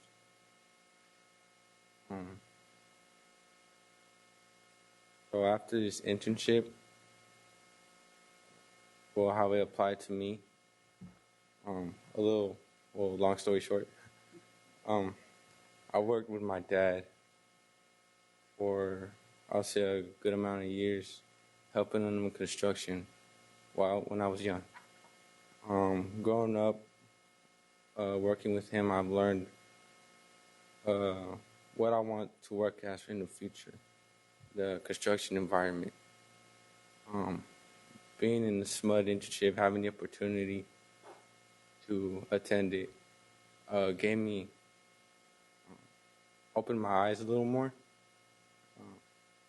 influenced me to look forward or to look more into what else I can do for homes, buildings. After the SMUD internship, we attended a grid, which works with solar panels, helping neighborhoods give them solar panels to the ones that can't afford it. During that experience, they taught us how to wire up the solar panels to a home, how to mount them onto a house, and how it's better for the environment and how it keeps a home energy efficient. That just added on more. So being in grid, being in SMUD internship, it's just now I know what I want to do. I want to work in the construction environment. I want to do more with what I learned already and find out ways to make homes more efficient. So for my senior project, it's based on construction management now. And I look forward to keep that, to working on making that career mine. And that being said, I want to thank SMUD for giving me the opportunity and teaching me something new. I want to thank Grid also, and I want to thank my teacher, Ms. Shinto. She works really hard to get her students into things like this, and also my father, who couldn't make it. Without him, without everything that I just mentioned, I wouldn't be myself right now. I wouldn't be the man I am right now. Thank you. Thank you.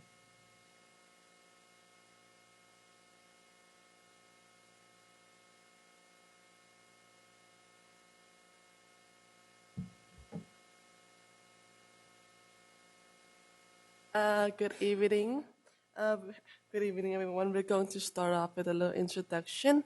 My name is May, and behind me is Valentina, Abraham, and Stanley. We are a group of students from John F. Kennedy, a couple blocks down from SCS, and we are working in association with the SMUD Act program.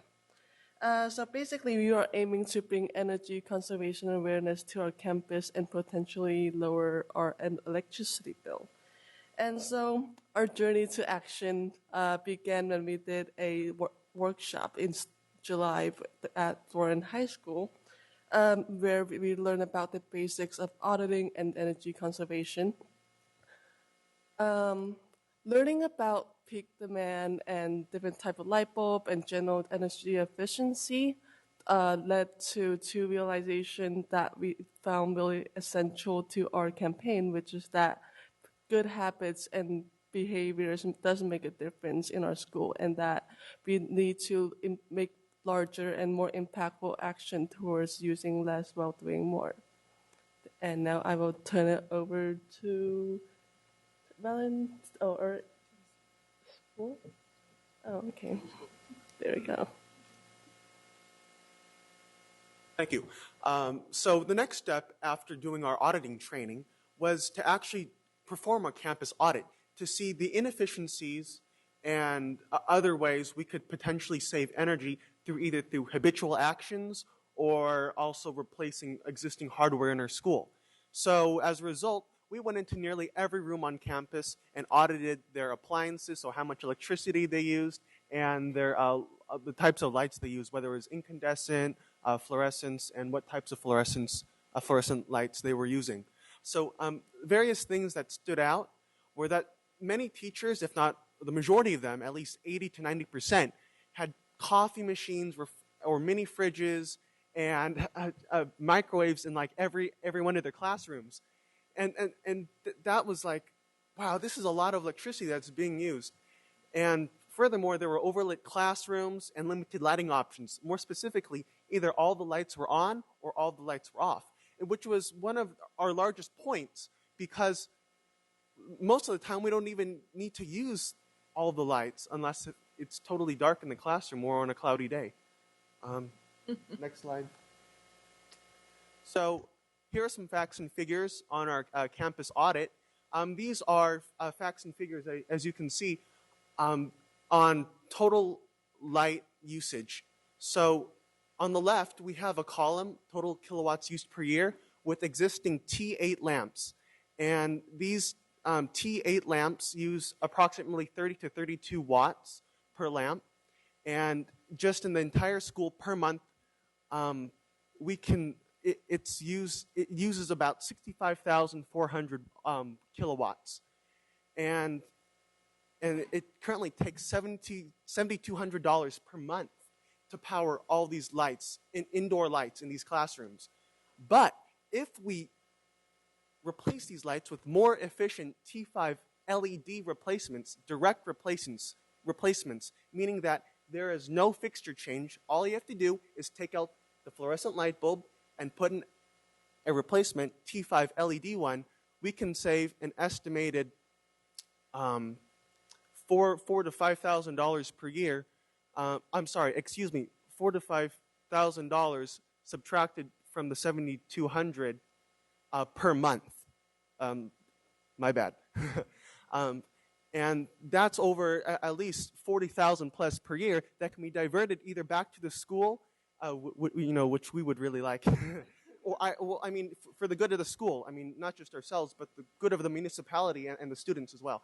And that would be for the greater good of the students to go back to the school for better and quality education, such as sports programs, field trips, and other green improvements, which could save us money in the long run.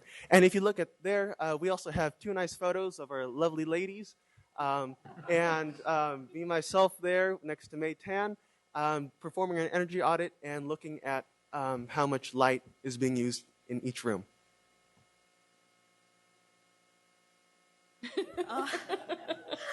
We promoted energy conservation awareness by starting campaigns at our own school. And we wrote bulletin announcements, and we hung posters and stickers in classrooms, and we presented our findings based on our audit data to the faculty. And as a result, teachers became very eager with our campaign, and they in turn encourage their students to use energy more responsibly.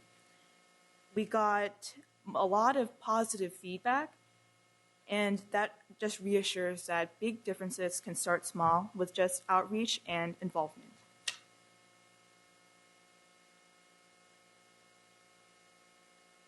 Hi everyone. I'm here to excite you guys about our numbers that we had. Basically, if we make the proposed changes, we can save about $24,000 per year over 9 months. That is a crazy amount of money. And you guys could literally throw a party. You guys could, or better yet, you could even help these awesome parents and teachers with their proposed plans. Now, if we do this proposal, if we change the current T8 CFLs, which cost about 32 watts, to T5 LEDs, which uses about 20 to 25 watts, that will make a huge difference in the money savings. Now, in addition to the money benefit, we also wanted to express how much that this will actually help the environment.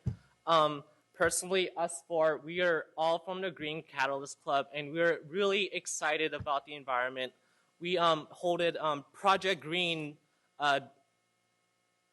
We made Project Green campaigns. We made car idling campaigns, and we just did recycling programs. And we are just really happy that we had the opportunity to participate in this program.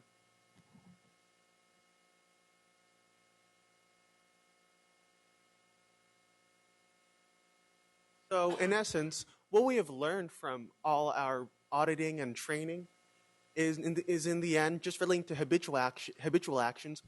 Number one, close all the windows and doors when the heating, ventilation, and air conditioning is on. It's not our job to cool the environment. Number two, let's all turn off the lights when we're not in the room. And number three, use more natural lighting, or moreover, use the correct lighting level. Open the curtains. Use that light when the weather permits. I'd just like to wrap it up by saying the LED lights, the replacements, can be potentially paid for by Proposition 39 money or the California carbon tax, which essentially would pay for the LED lights, and you'd have instant savings automatically. Thank you for your time. You have one more slide. Okay. All right, so the next step is definitely really get a communal room where there's a place where every coffee pot, maybe like one main refrigerator for the teacher's lounge, and definitely our main proposed plan is to switch old lights to LEDs, which are way more energy efficient and way more cost effective. And of course, smarter HVAC use, in which we close the door and we let no cold air come out. Now, we just wanted to end with this by saying that this project, we have to look at, on the long terms, because this project isn't just going to affect us for this year. If we talk about in 50 years later, maybe even a century, think about how much money we can save, and think about how much pounds of CO2 we can save. So thank you very much.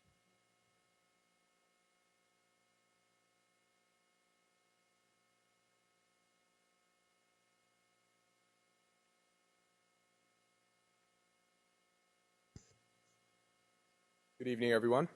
My name is Justin Nguyen, and I'm here with my teammates Connor, Milo, Gracie, and Carly, and we are the E Squared Green Team from West Campus High School. We began our energy efficiency campaign with the goal of saving money for our school and identifying potential sources of energy loss. We kicked off our campaign this summer with the help of SMUD and PowerSave Schools to audit all the classrooms on our campus with light meters and infrared thermometers. As a result of our audits, we ended up providing more efficient lighting recommendations to the staff by attaching yes/no stickers on all campus light switches, closing windows and doors when the heating, ventilation, and air conditioning or HVAC system is on, and reducing plug loads on campus by unplugging unnecessary appliances during extra hours. So, this is a collage of a bunch of events that we hosted this year. As you can see, there are a lot. Our kickoff event was our WALL-E movie night. We chose the movie WALL-E because it could really show the detrimental effects that could happen to our planet if we are not energy conscious and if we do not make an active effort to save energy. We held that event for free, but we sold snacks in order to pay for rewards for our other activities. We also held a class competition at our rally, which is super competitive. Here. What we had them do is we had them dig through boxes to find a boot and a plant. And once they found these items, they put the plant in the boot, resembling the plant that WALL-E found in the movie. Okay, and at our annual Halloween carnival, we held a Energy Count Dracula game, which was a guessing game. There were 5 jars of candy, each filled with an amount corresponding to an energy fact. And if the student guessed the correct amount of candy, they got to keep the candy in the jar. And kids love candy, so it was a good way to get them excited about our event. Our final activity that we held was a scavenger hunt. The little light bulbs in the corner all have energy facts on them, and we hid them throughout the campus, and the students had to go find them, and once they found them, if they brought the completed scavenger hunt to our mentor, Ms. Bestian, they would win a prize. And as Justin mentioned before, we put yes/no stickers above the light switches to help remind our teachers which lights to keep on and which lights to keep off. In addition to the light switches, we attended 2 staff meetings to just let the staff know our plans for our energy efficiency campaign and to really ask them to participate in this because it's super important to conserve energy. In addition, we hosted a teacher competition because, as I'm sure you know, there's a little bit of that healthy competition between departments and individual teachers. We had, as I said, we had a teacher competition and a department competition. We gave them grading sheets based on the results from our energy audit, and it was actually a great success. The teachers are very competitive, and they really made an effort to save energy. So our team really enjoyed doing this energy campaign, and we ended up accomplishing all of our goals that we told you, and we, along with the rest of our school, were further educated on energy efficiency and how to continue it. Part of our project included auditing the HVAC system on our campus by putting up motor loggers we had rented from PG&E, as well as temperature loggers. And these motor loggers measured when the HVAC system was running and at what percentage of power it was running. From doing this, we found some inconsistencies throughout our campus where the HVAC system was running after hours when the room was unoccupied. An example of this was our library, where it was running from 4 to 5:45 with no one in the room. Fixing this is one way our school can decrease some of our energy costs. Our group has already been working with John Borges in the district to make this change happen, as well as looking at giving the option to teachers and our campus of localized on-off HVAC control while ensuring adequate airflow. And we hope that there will be continued support for future energy campaigns. Finally, we would like to thank SMUD and Power Save Schools for supporting us in our project. Thank you.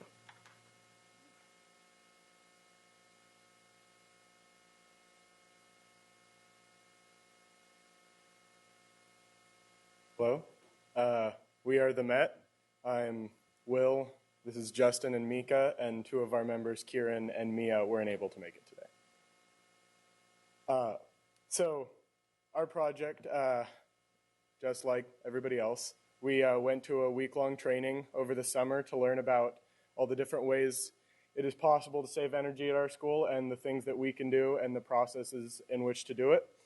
And then we went to a grid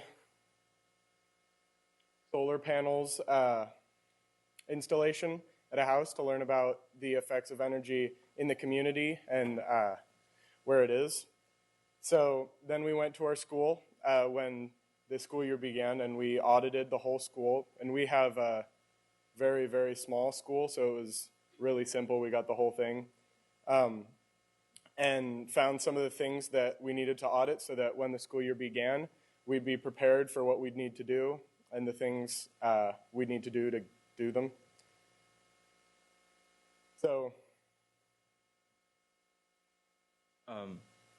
So one of the highlights from our energy campaign were the in-class presentations. So being that our school only has 320 students, we were able to expose almost all of them to information about energy efficiency and conservation. In these presentations, one of the first things we talked about were easy ways to save energy, such as turning off all the lights when no one's in the room or closing all the windows when HVAC is on. Then we also talked about the different types of light bulbs, and we also talked about the importance of LEDs, how it saves the most energy and it's the most energy efficient. Lastly, we talked about the reason why we were doing this project, which was to get all the students and teachers involved at our school to help our school save energy.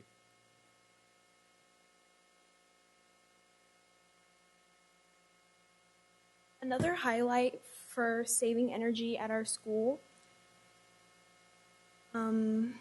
is also playing the Energy Jeopardy game.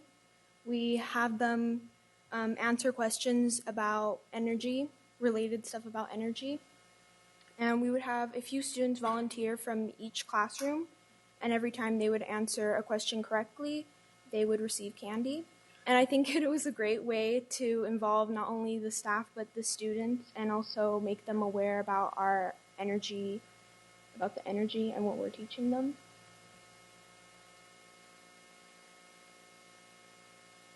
So, in addition to these two things, we were able to do a staff presentation to our 15 staff members. We were able to do one of those, and afterwards, one of the teachers came up to us about missing light bulbs. So we don't have any replacement, so we're actually able, we just put in an order for new energy efficient light bulbs to replace in the classrooms because we don't have any replacements for our current light bulbs, so he thought it would be a good place, and the school just funded them, and it was thumbs up. So we feel this project has gone well. We still have a few things we need to finish. We need to get the rest of the student presentations done because we have to work around the teacher's schedule to get in and take time out of their day. And we need to get those light bulbs ordered and in. And then I feel that we will have saved the school a lot of energy. Our school went through a renovation a few years ago to make it really energy efficient. So we had a hard time trying to get the facility itself more energy efficient, but we did get a lot of results on students and behavioral energy saving. So through this project, we've learned a lot about energy and the different ways that it's used and where it is and how it works. And I feel that's benefited us and the school as a whole.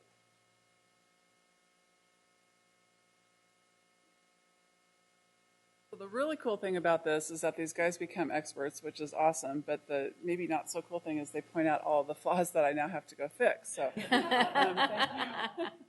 And as was mentioned, a lot of the recommendations are eligible for Prop $39. So as we apply each year through that program, we do incorporate some of the findings that they come up with during their audit. So Jacob, if you want to, where'd Jacob go? Okay. Come up and give a few closing remarks. Thanks, Kathy. So, as you can see, these kids put a tremendous amount of effort into this program, and I'm super proud of them. They should be super proud of themselves.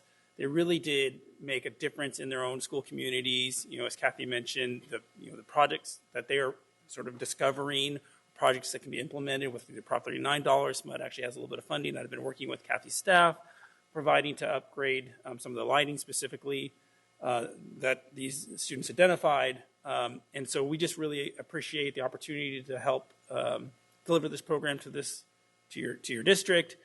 And I know I can't thank all of you enough for the amazing work that you've all done. It really comes through in your presentation today, so fantastic job.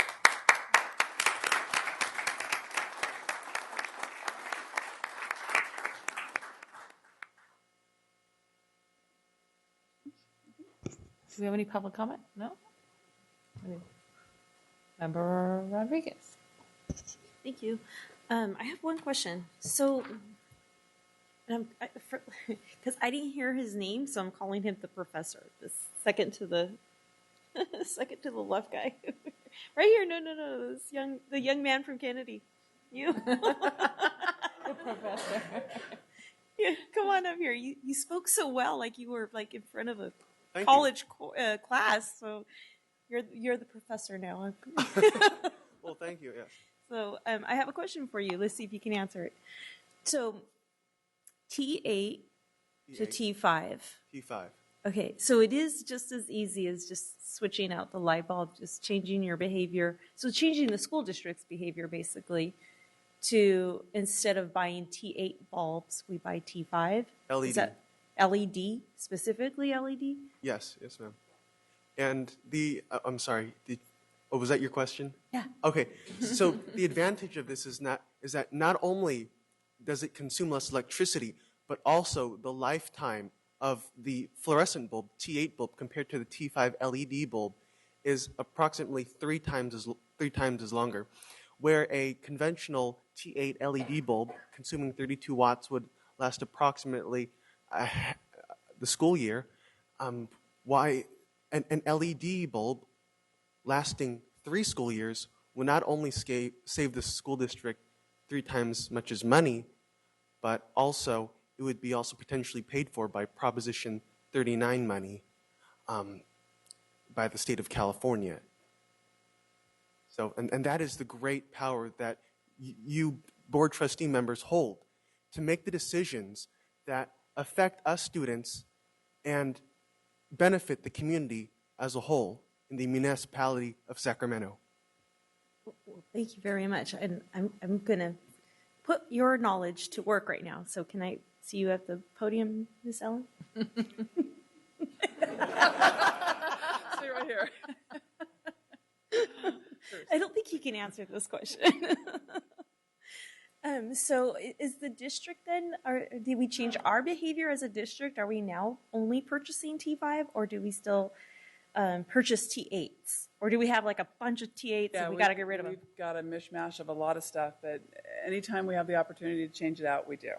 Sometimes we do need to change the ballast, and then that's a little bit more involved, but obviously we get the latest greatest. As Jacob mentioned, I think we just put a rec online for $20,000, Gerardo, so we'll be needing you to approve that one, but the money's coming right back, and all we need to do is put them up. So again, every opportunity we can, we take advantage of that. So. Is there some kind of like recycle or rebate program to where you could take those T8s back and that way we don't use them? To get rid of. Yeah, they actually cost money to get rid of. Yeah, because they're toxic waste, right? Hazardous. Yeah. We have to follow a state-adopted program to do that. So. Okay, thank you. Thank you. Oh, no problem. Vice President Ryan.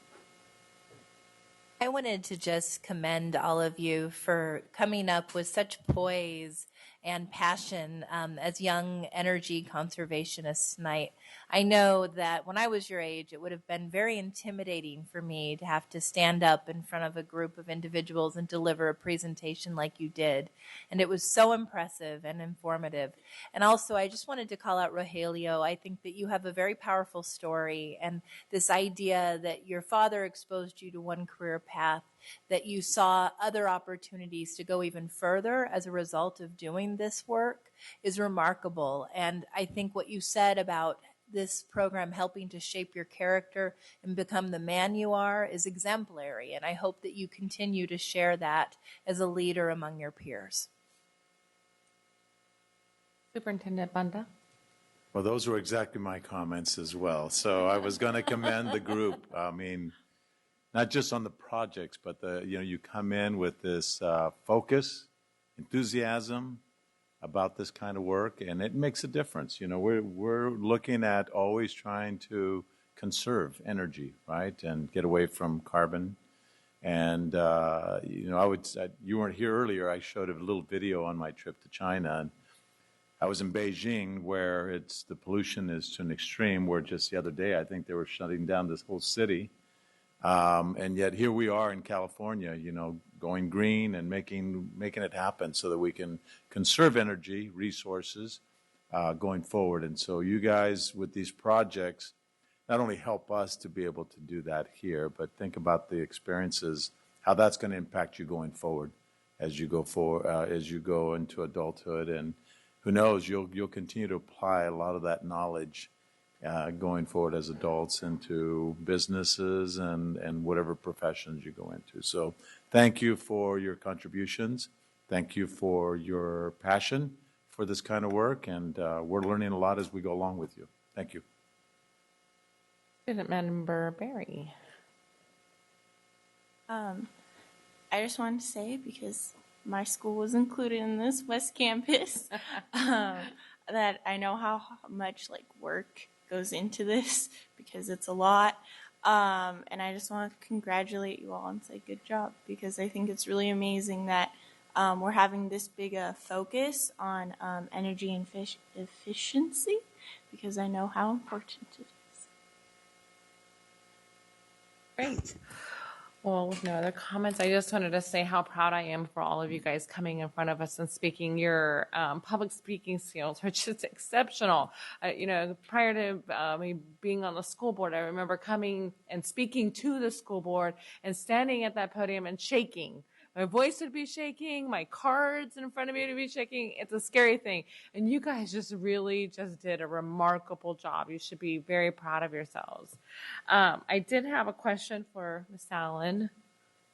I was going to ask about the bulbs, but Member Rodriguez beat me to that. But these young individuals have learned such great traits, and we always see this every year. So I want to know, do we have a program to keep this going? And because, we have a lot of schools, not just the schools that are standing here tonight. And is there possible to have them go out and reach out to the schools that are in their area, the elementary and junior high schools, and do audits at those schools as well? What year are we in? This is the third year of the program. SMUD is funding this effort through our Prop 39 support services, so we definitely have 2 more years on the books. There's always an opportunity to work creatively with the district to try and expand the program as much as possible, and certainly look forward to working with your team to do that. Great. Gentleman who talked about wanting to go into the construction industry, I'm thinking, there's an intern for our summer projects under our PLA. So, yeah. So, again, it will expand as we can.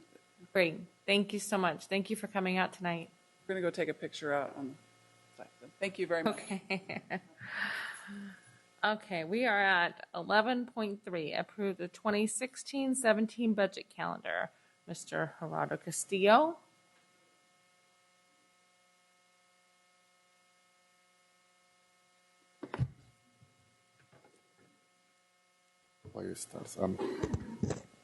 Good evening, President Pritchett, Superintendent Banda, and members of the board. The goal of the presentation is to obtain your approval for the 2016-17 budget calendar.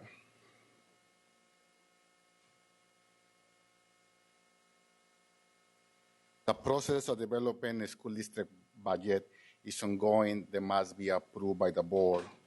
The process includes many deadlines. What we'll be discussing tonight is specific deadlines that require the board approval.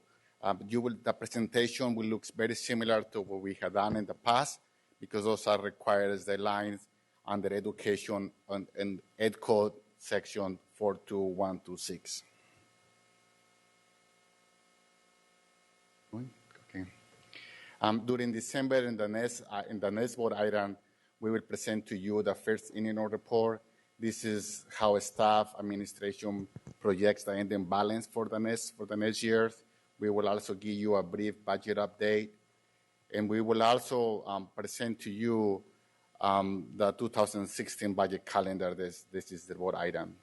During January, the key item right here will be the governor's proposal, his budget. This is the starting point for starting working on the budget for the following year. That's the starting point. During February, we will present to you, like as we have done in the past, is the proposed budget reductions in the first meeting of February, and in the second meeting will be the recommended reductions. We are not expecting any reductions, but we have categorical funds or grants the end. So we need to present that to you, and that is expected to happen every year. During March, during the first board meeting, we'll present a certificated layoff. Again, we do not expect to have layoffs this year. We actually need to hire more teachers, but there might be some grants on specific positions that require notification. Unfortunately, we have only one opportunity to notify certified staff. If we don't do that by the March 15 deadline, we need to have those positions in the books for the following year, even if funding is not identified. We will also present to you the second interim during March. That report is as of January 31st. So by that point, we will be half of the fiscal year, and we will have more information for what will be happening for 16-17. During April, we will also have an opportunity, if occurs, to notify classified staff. Our goal is to do it at the same time during March, but allow us to do it 1 month later if needed. During May, what we will present to you is the May revised. This is the key report for us, for the school district. We will develop the budget based on the May governor's proposal. Sometimes it's very close to the January proposal. Sometimes it changes significant. This is what we're going to use to prepare our budget for 16-17. And then during June, what we will present to you in June will be the LCAP process. Please know there is many deadlines, many meetings that we will do throughout the year for the LCAP process, but by this time it requires the board approval in the first meeting. And during the second meeting in June, we will present the final budget for 2016-17 and also the LCAP. This is where we are. We will continue working with the Sacramento County Office of Education to ensure fiscal stability. We actually have a meeting with them tomorrow. We will continue analyzing the governor's proposal in January, and we will make the necessary steps to have a balanced budget for 2016 and 2017-18. At this point in time, we are open for any questions. Okay. I believe we have public comment. We have one comment on this item from Bob Hamas.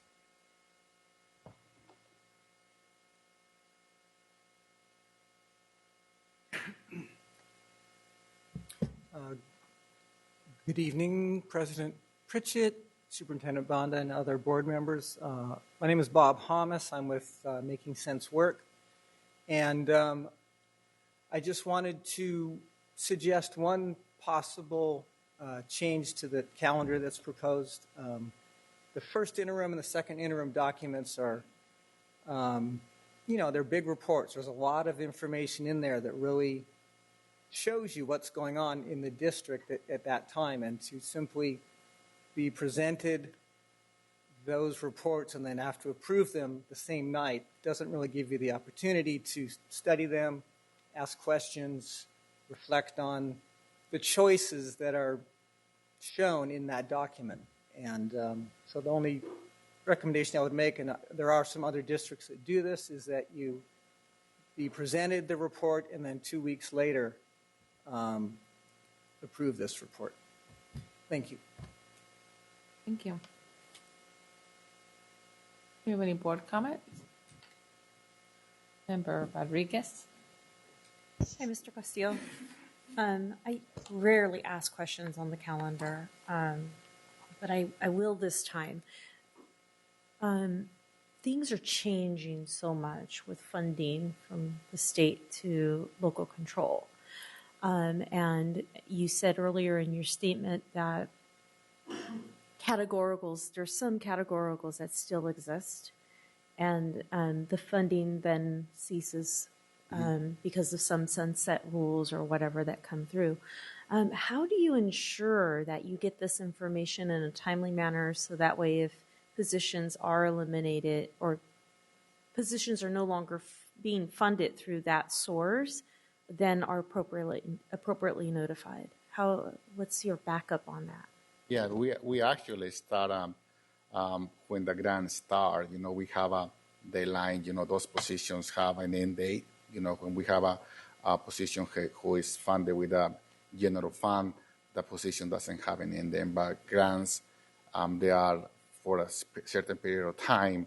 We have a deadline with those positions. So we start right when we know, and we need to identify it's a process that if we need to identify the funding, if that's a key position or the majorities are positions. Oftentimes the grants comes with a matching. In the funds go and they expect the district to continue with those positions. So we start early as when we know the school principals know which positions are one time. Then the conversation starts really focused during January and February. That's when we have what we call in Sac City is the one-stop process where the principals stop here at the district office. We get together actually with the HR, area assistant superintendents, work with the schools, and then that's how we determine those positions. So we look at it early and then at the middle of the year before, yeah. Okay, thank you. And I just want to make a comment, not about the calendar or anything you do. I just want to thank the folks at Making Sense Work. The entire crew does a lot of work there, and I got the emails, they sent us some very good input, and they got the information in advance. Us board members get the information in advance too. Also, I want to thank you for reaching out to us. I know you reach out to me, Mr. Castillo, and I wouldn't think that it's just me. I think that you reach out to all board members to ask if we have any questions, if we've read anything, at that point, or if you need for you to review with us what's contained in that report. So I want to thank you for that, but I just kind of want to demystify the fact that we just don't get it in our board packet that same day and then, we present it with a presentation and then vote on it. So there's a lot of back work that happens. So I thank you for that. Thank you. Seeing no other board comment, this is an action item. Can I entertain? So move the calendar. Thank you. Got a first and a second. All in favor say aye. Aye. Opposed? Abstentions? Motion passes. Thank you very much. Thank you. All right. You better stay up here because you are next. Item 11.4, approved 2015-16 first interim financial report. Good evening again, Board President Pritchett, Superintendent Banda, and members of the board.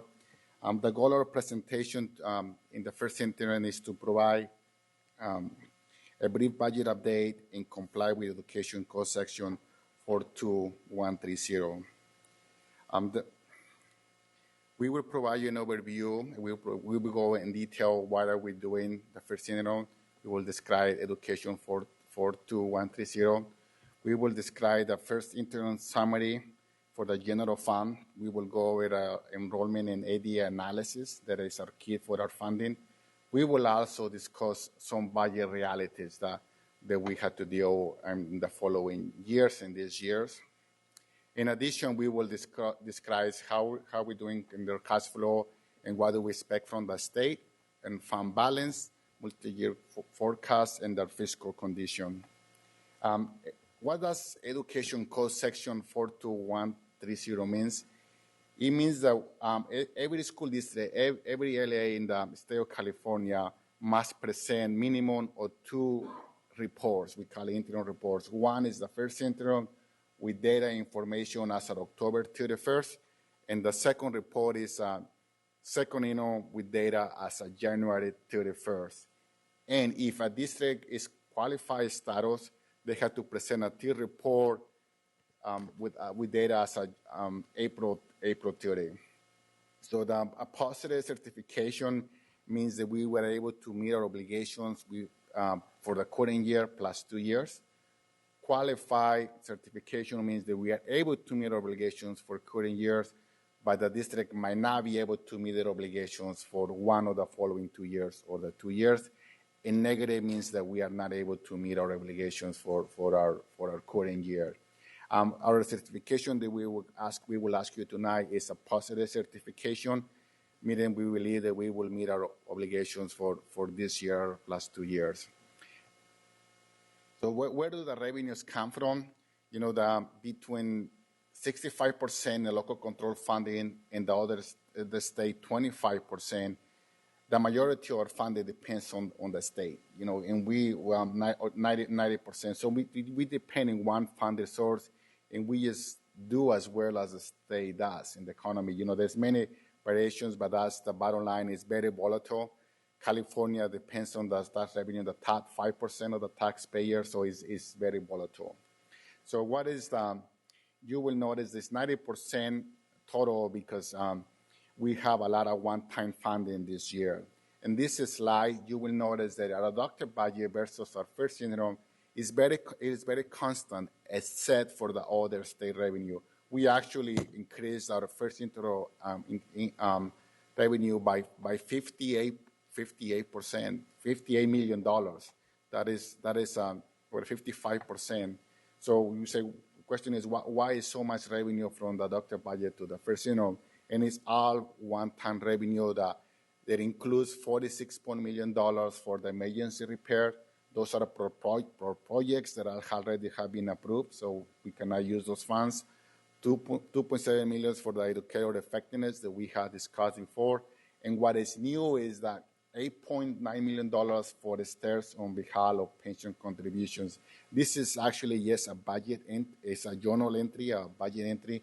We don't receive the cash for it, but this is something that we need to start recording for the school district. And Mr. Michael Smith will discuss the next slides, and he will go in detail the expenditures of the stairs on behalf of pension contributions.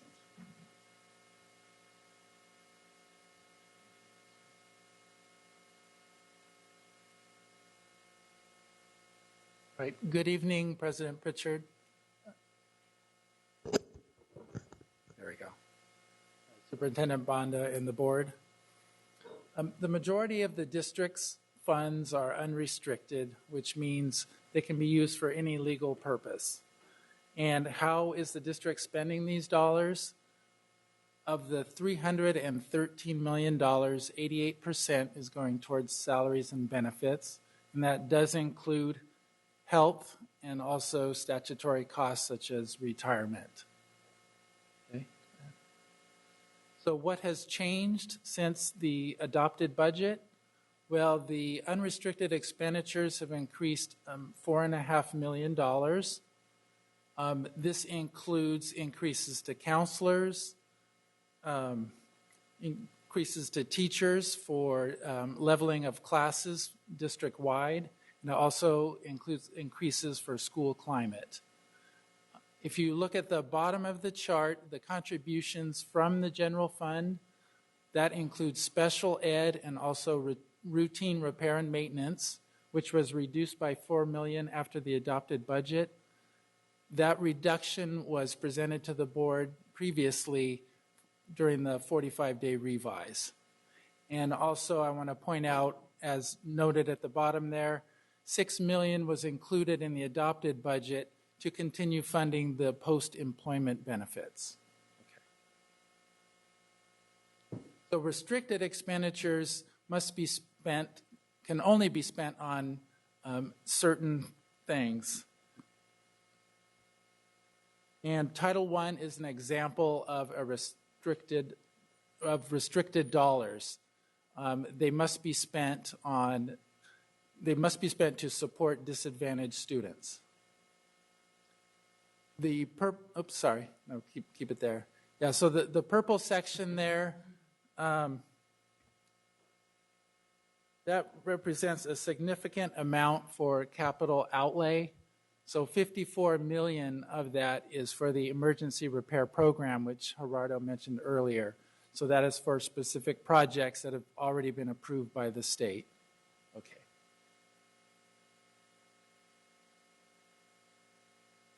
The restricted expenditures have increased over $52 million from adopted budget.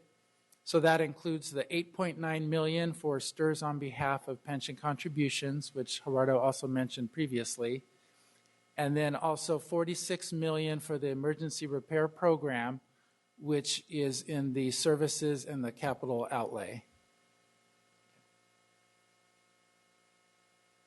Another way to look at expenses is by function. So function really is a description of the activities or services to accomplish a goal. So in other words, it groups related actions. And 85% of the total expenditures is for instructional support, of which 69% is classroom instruction. Another 10% is for pupil services, which would include such positions as counselors, nurses, social workers. And then I also think it's important to point out that general administration is only 5%. We have one of the lowest administrative costs in the county. The district, unfortunately, has been in declining enrollment for many years. You can see this downward trend on this graph going back to fiscal year 2004.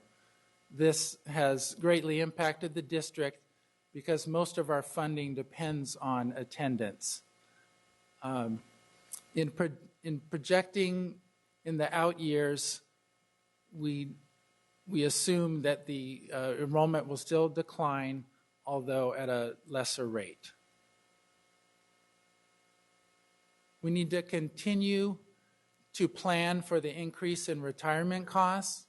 So STIRS will increase from 10.7% this year to over 19% in only 5 years.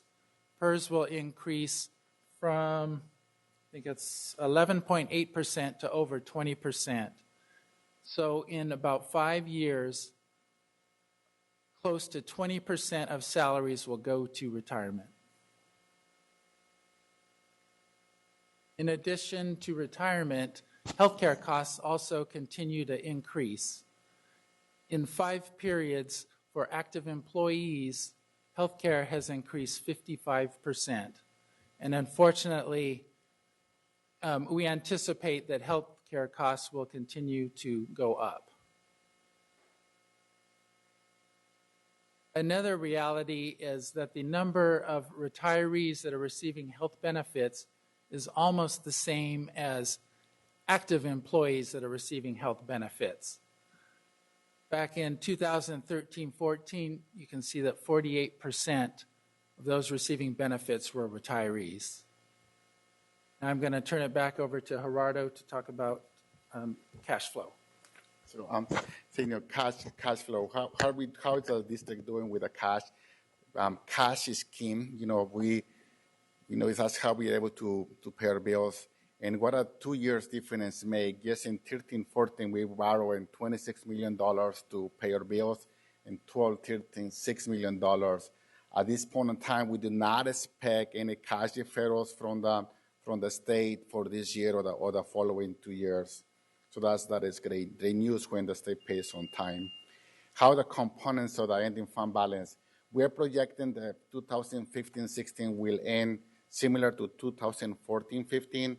Please notice, however, that as the years go by, as we use our one-time funds, we expect our ending balance to go significant down. However, we still project to meet a minimum for economic uncertainties as a reason that we are doing a positive certification.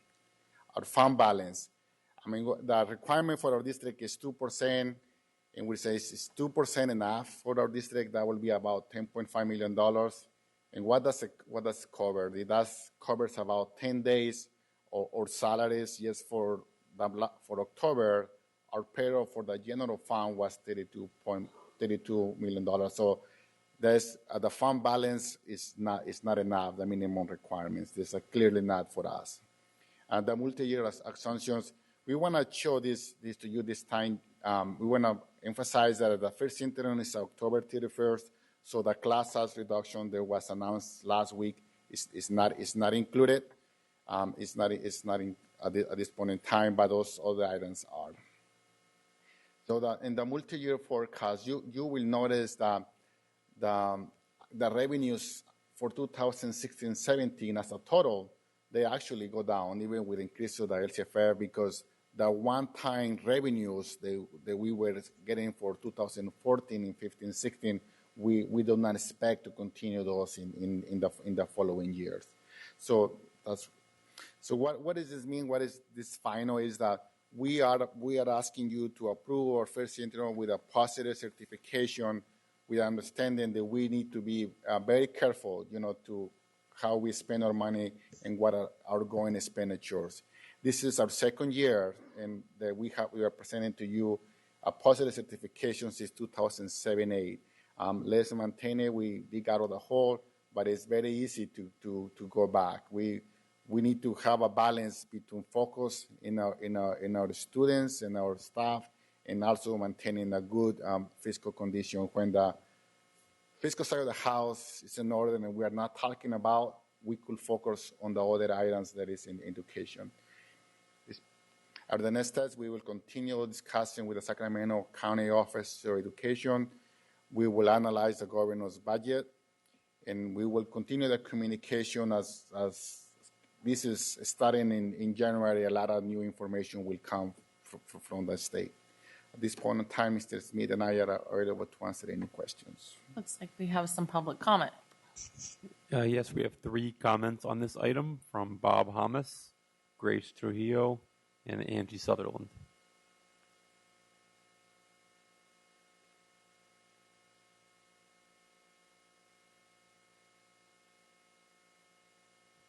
Good evening again, President Pritchett, Superintendent Banda, and board members. I want to thank Board Member Rodriguez's comments regarding MCW. And yes, we are aware that you guys get information throughout the year. But my prior comment was also to the fact that the community does not get very much time to study the documents as well as engage with their board members regarding those reports. The only comment I wanted to make on the first interim was that we appreciate the budget department's work that they do, and the honesty and the transparency that we believe is reflected in the documents. We do, think that the board does have choices. We do slightly disagree that with the fact that we need to put so much money into the ending fund balance, as we've talked about numerous times, with the situations that the district finds itself in, with paying for more teachers, paying for facilities, paying for SEL and restorative practices, paying for community engagement. Those are needs we have now. And yes, there are things we need to plan for and be aware of and be concerned about, but we do think a good chunk of that ending fund balance could be and should be put towards the needs of the district right now. The money that comes in this year should be spent on the students for that year. Thank you.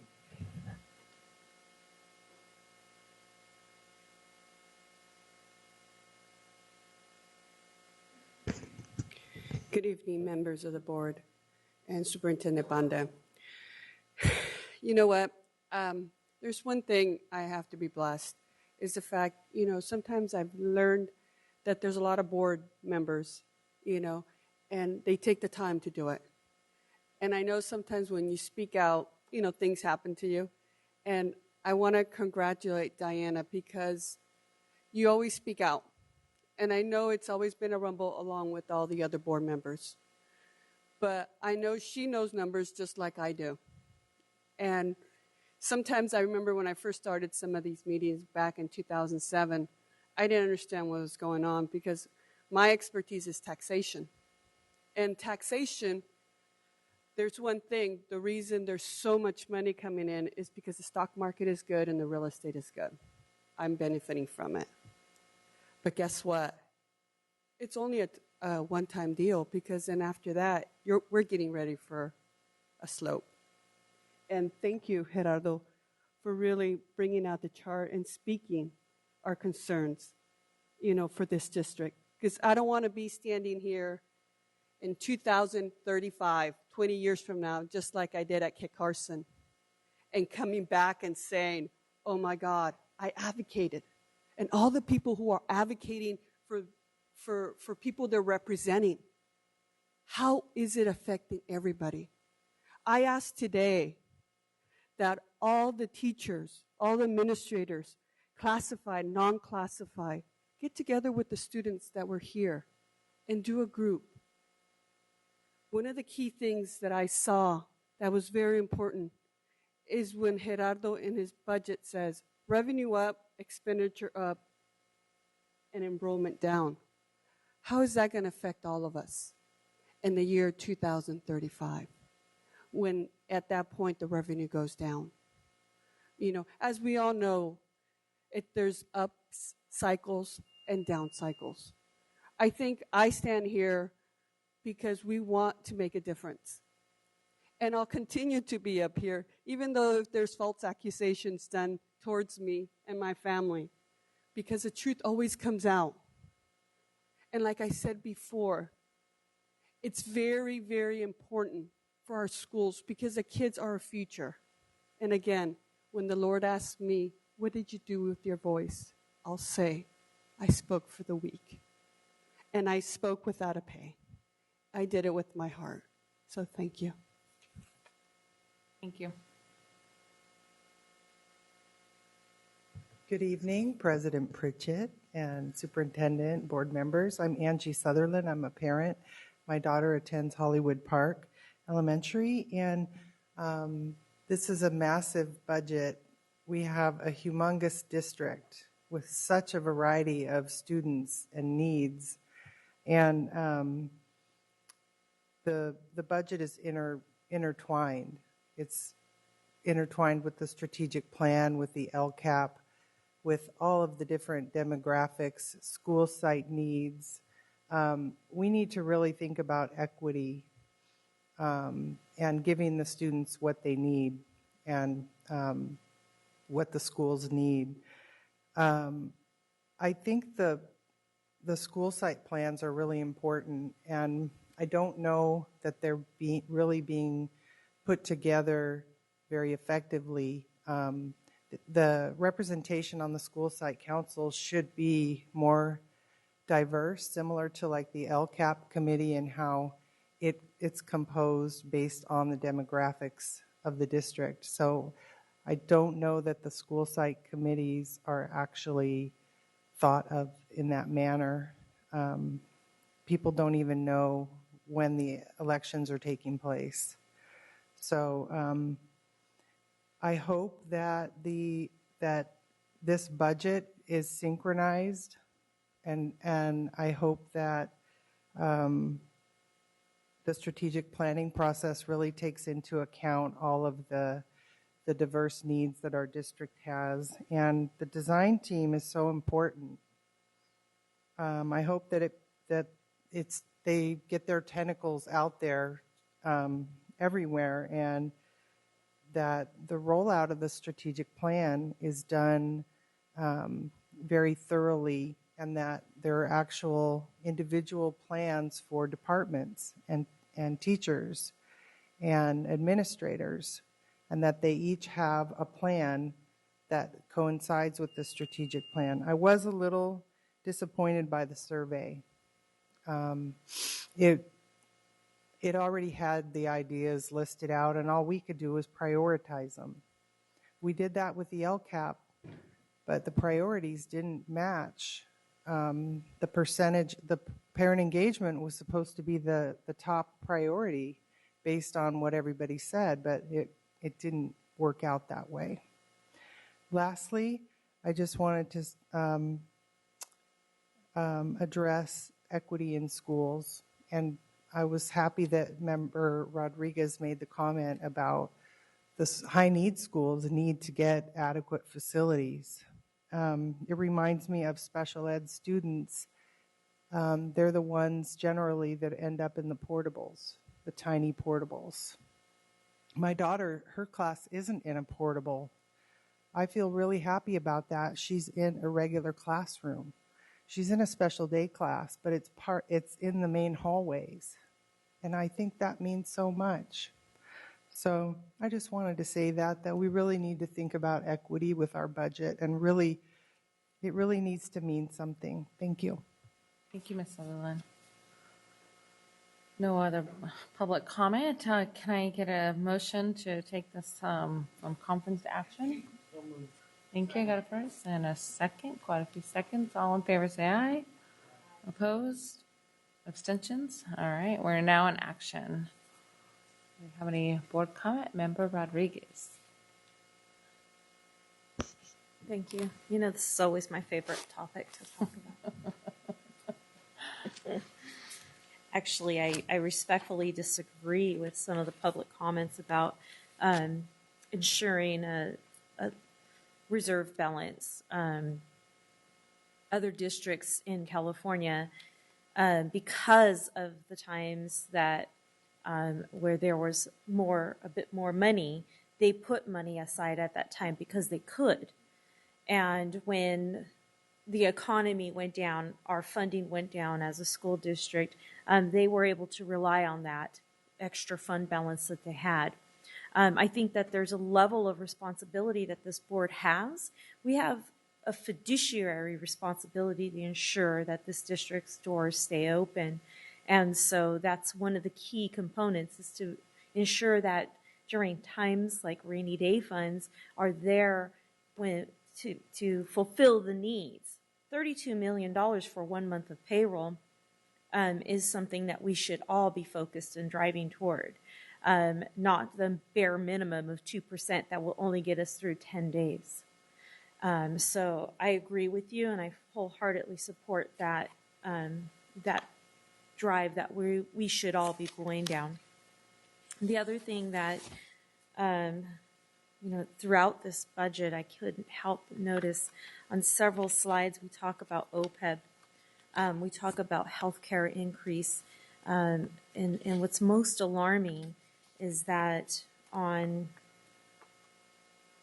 slide number 14, we now have seen those two lines intersect. So we have our active and we have our retirees at 65 actually meet. And I don't know if the rest of the board members understand the reality of that and how much that actually carries a very big financial burden on this district, because we're responsible still for all of those health care benefits. Because we have benefits for life. Yeah, because we have a lifetime benefits for those individuals. And that doesn't go away. That's our responsibility. I think the other thing that was most alarming was slide 13.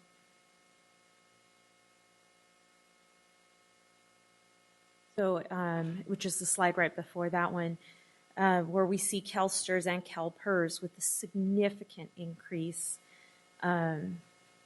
which this district will not be able to absorb if we're not planning for it accordingly. Can you talk about how GASB, I think it's a GASB 45, is it, that's coming out? It's 68, the one that's coming out. 68 that's coming out. Mm-hmm. Can you talk about how that relates to this information? Yeah, so what GASB 68 is, GASB stands for Government Accounting Standards Board. It's a new requirement that school districts will require to record in their books the liability and the pensions that the state owns. To give an example, Sac City will have to record the liability that is for CalSTRS and STRS in our books. And our auditors at the next board meeting, they probably will go in very detail. The audit reporter will disclose that, and it's coming up in the next board meeting in January 7th. That could very well make us go from a positive to a complete negative overnight, right? But it is two different things because they are not the county and the state doesn't count that to the certification because we present throughout that want to make our statements more related to the private industry. You know, throughout the whole year we do it's a fund accounting, what we call it fund accounting, and then we convert it to more in the like private industry. At this point in time, that will not change us Yet. Yeah. Mm-hmm. But if it did, Something could change on the rules, but at this point in time, that doesn't count against us. Our balance sheet would show a net loss of over 660. Yeah, so you will see our balance sheet is very declining significant because of the liability. Yeah, and right now, our top sheet of the balance sheet is only showing the debt that we have to recognize, and then it falls off for the rest. For this year, this is our first year that it will show our pension liability. We will reflect it in, so it will show like we are in negative in our books. A major negative. Yeah. Yes. And I'll wait till next board meeting to reveal how big of a negative that is. It's huge. Yeah, yes. So again, I want to encourage that this takes everybody to be at the table, to be talking, to work collaboratively. And just because we have a good time right now doesn't mean that's going to be like that forever. In fact, in like 2 years, we're expecting to go into another slope. Well, Proposition 30 ends in 2017, right? So 2018, exactly. we don't. That's the big unknown for us. Exactly. So we should all be scared because we might not have the money that we have today, and yet we still have to run the same programs that we have today, maintain them somehow, or people or programs get cut. My last comment on slide number 22. I just want to make a couple of observations. I really like that, you're continuing the commitment to fund OPEB. But more significantly on that slide, I really like that you added, I think this is the first time I've seen it in all the presentations since I've been a board member, that continue to provide updates to the board, parents, and community and staff. It's very inclusive, and I just want to thank you that you thought about it and you put it in here, and that shows a big change of willingness to collaborate and listen to everybody. Thank you. Member Arroyo. Thank you, President Pritchett. I guess it's going to take a minute to get used to that. And the question that I had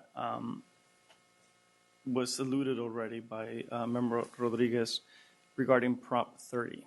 We've talked about it. I mean, we've had overviews before. I've asked before, but as we kind of approach, D-Day, I guess, as we could see it, the day that we will not have those funds. Standing here today, how are we planning to cope with that? If you can remind us what that hit it's going to be in terms of reduction of funds, and how are we coping for that day? So the Prop 30 is, for us, is $40 million. $40 million. $40 million. That's what it is. So if that will go away, that means 40 million will go away. With the big question is the uncertainty is, will the whole thing will go away? Even a percentage will go away. It's a significant, it's what the amount. So it's just around the corner. It's 2017, 18, just a year and a half away when it started going down. And the way to deal with that is just to long-term planning. We had to look at our financials, not just for this year and the following year, but it's really 3-5 years. We are required to present to you 2 years. We're thinking 5 years. To deal with that is you need to have adequate reserves. That's when, so that way the costs are not, the funding on the way, you have the funds to landing, soft landing at least, for that's the way to deal with that. And so And what my concern is that you mentioned long-term planning, yet it's only a year and a half from now. Yeah. And so we're considering what to do with the current funds, different priorities. There's always a litany of priorities or things that we would like to restore here in the district. If we are a year from now, right? So we are approving the budget for 16-17. Let's say that we are a year from today. And now we are in direct conversations about what 17-18 is going to look like. And we have $40 million to deal with or to reckon with. Politically, I really don't see the current governor and legislature or state leadership necessarily gung-ho about the idea of leading the effort to continue the taxes. It would be great because of the services that we're providing, but say we're here in a year and those revenues have not been extended by the state. What are some of the ideas? I mean, are we cutting down on some of the services? Are we, I mean, just give me, even if it's just a caricature of some of the ideas that we might have to contend with. Because it's very important for me to ask this question as we consider what we're going to be doing in the coming year and how we prepare for that potential. Hey. And that's where, okay, that's. And it's okay if we don't have necessarily any questions. So we don't have it there, but I think we'll come to what we did before. You know, like everything come to the table. We look at everything. You know, we maintain the costs were very painful what we did before, but we really focus on trying to maintain the costs as far away from the classroom. But what does that mean? You know, when you cut a custodian, you have a facility that is not as clean. Is that really far away from the classroom? So that's what we focus on in maintaining those programs. But it's going to be painful, and the only way to do that is reserves. You know, Proposition 30, you know, it didn't really increase our funding. You know, it really, you remember when the Proposition 30 passed, is so the way the costs will not incur. You know, it was to maintain us to where we were. So a lot of people think it's Proposition, we get all of this additional funding, and it was not. It just was to, if the Proposition 30 did not pass, we will have to incur go lower and cutting. Going down. So that's where we are. And so we are, President Wood said, you know, where we are now, the purchasing power is back to 2007-8. You know, that's where we are, because when we got cut. So what will be on the table? I would probably say everything will be on the table, and at that point in time. But our priorities, we will follow the board guidance. Is there going to be any offset of funds from the state as the LCFF continues to grow and kind of supplant some of that loss, or is it going to be a net loss of $40 million? But that's where we hope. But okay, so that's where we will wait another year to figure out. Yeah. I would really ask of yourself and the superintendent to start, in as much as we have conversations, either in closed session, open session, to start considering those scenarios, because it's going to be a tremendous day when we have to go back to those days for the fellow board members that were not sitting on this dais when we were cutting $30-40 million on a regular basis for 6 years straight. It is not a easy, fun. I mean, it is extremely painful. And so I rather plan as best as we can that on that scenario. And then the last question that I had is, much has been asked over the years about that end fund balance, right? I mean, it's 27, 39, you know. Why are we with that? And can you give us an explanation of that particular end fund balance, if you can? The end fund balance, yeah, the explanation is, you know, what it is. We have, during the last couple of years, it has increased because we have a lot of one-time funds, and it has increased that. So we were just talking about what is really needed, for 2017-18. We probably need like about between, you will ask, we will need $30 to $40 million for planning, to have in this fund balance. Okay. The fund balance, what has changed too is the unrestricted has been going up because of the local control funding formula. A lot of the category cost programs change. The minimum required is just 2%, but it's just not enough. Okay. Alrighty. Thank you. Thank you. Great. Thank you so much for your presentation. I'm very pleased to see that we're in the green on this slide.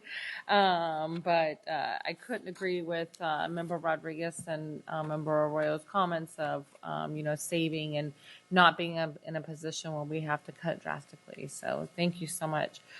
We are in conference right now, so if I can entertain a motion to, what was that? Just a second. Can somebody second the motion? Thank you. Yeah. I'm learning it. I get a free pass on my first board meeting if we are in action. Is there any comment? I want to congratulate you for being able to forward the first interim budget to SCUSD. That is the second one that is positive for the first time in over a decade. So with that, I am going to move this first interim budget. Yeah, a first and a second. All in favor say aye. Aye. Opposed? Abstentions? Great. Thank you so much. Thank you. Thank you. All right. We are at 11.5. Approve the 2016-17 traditional school attendance calendar.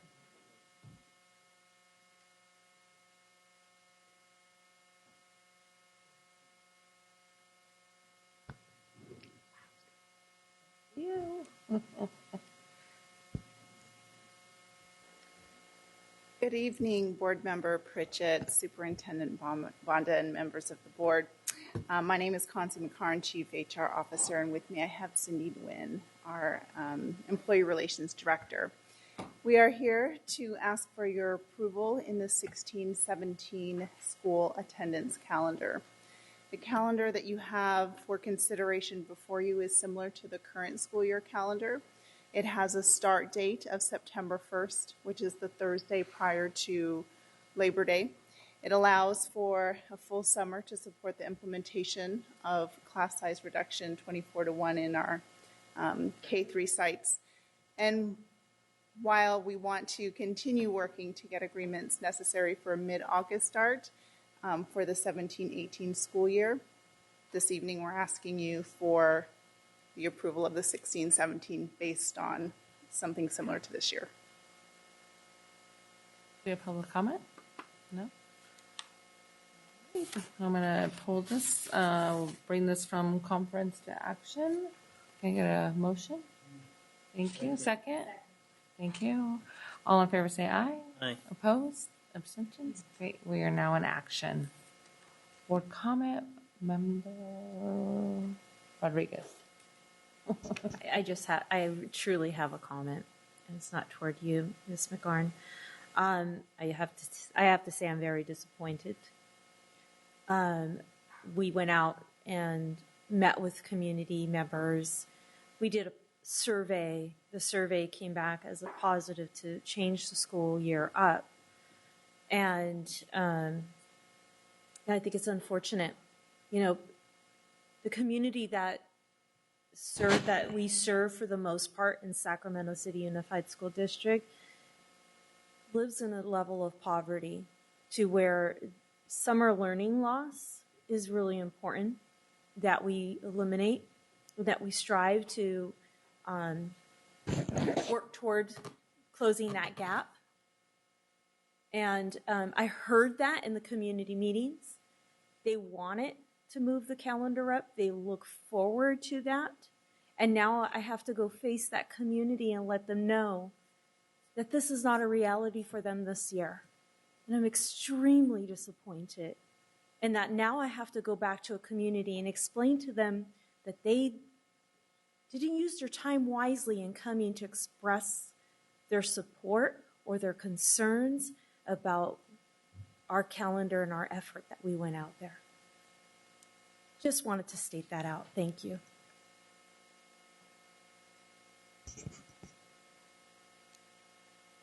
Member Wu? Without belaboring the point, I agree with Member Rodriguez on this wholly. And so, but with that, I'm going to move the calendar. And a second? All right. All in favor say aye. Aye. Opposed? I am. Abstentions? Motion passes. Thank you. All right. Thank you so much. We're at item 12.0, Business and Financial Information Reports. 12.1, Business and Financial Information, Purchase Order Board Report for the period of October 15, 2015 through November 14, 2015. Enrollment and Attendance Report for a month to ending. And for October 23rd, 15, we received this information. Item 12.2, Head Start and Early Start Reports. And item 13.0, future board meetings, date and locations, December 11th, 2015, 5 o'clock here at the Cerna Center. This will be a special board workshop meeting, January 7th, 2016, at 5 o'clock here at the Cerna Center. Closed session will be at 5 o'clock and open session at 6:30. January 21st, 4:30, closed session, 6:30 p.m. open session. Can I get a motion to adjourn this meeting? Thank you. I got a motion in a second. All in favor? Opposed? Abstentions? Great. Good night. And have a happy holiday.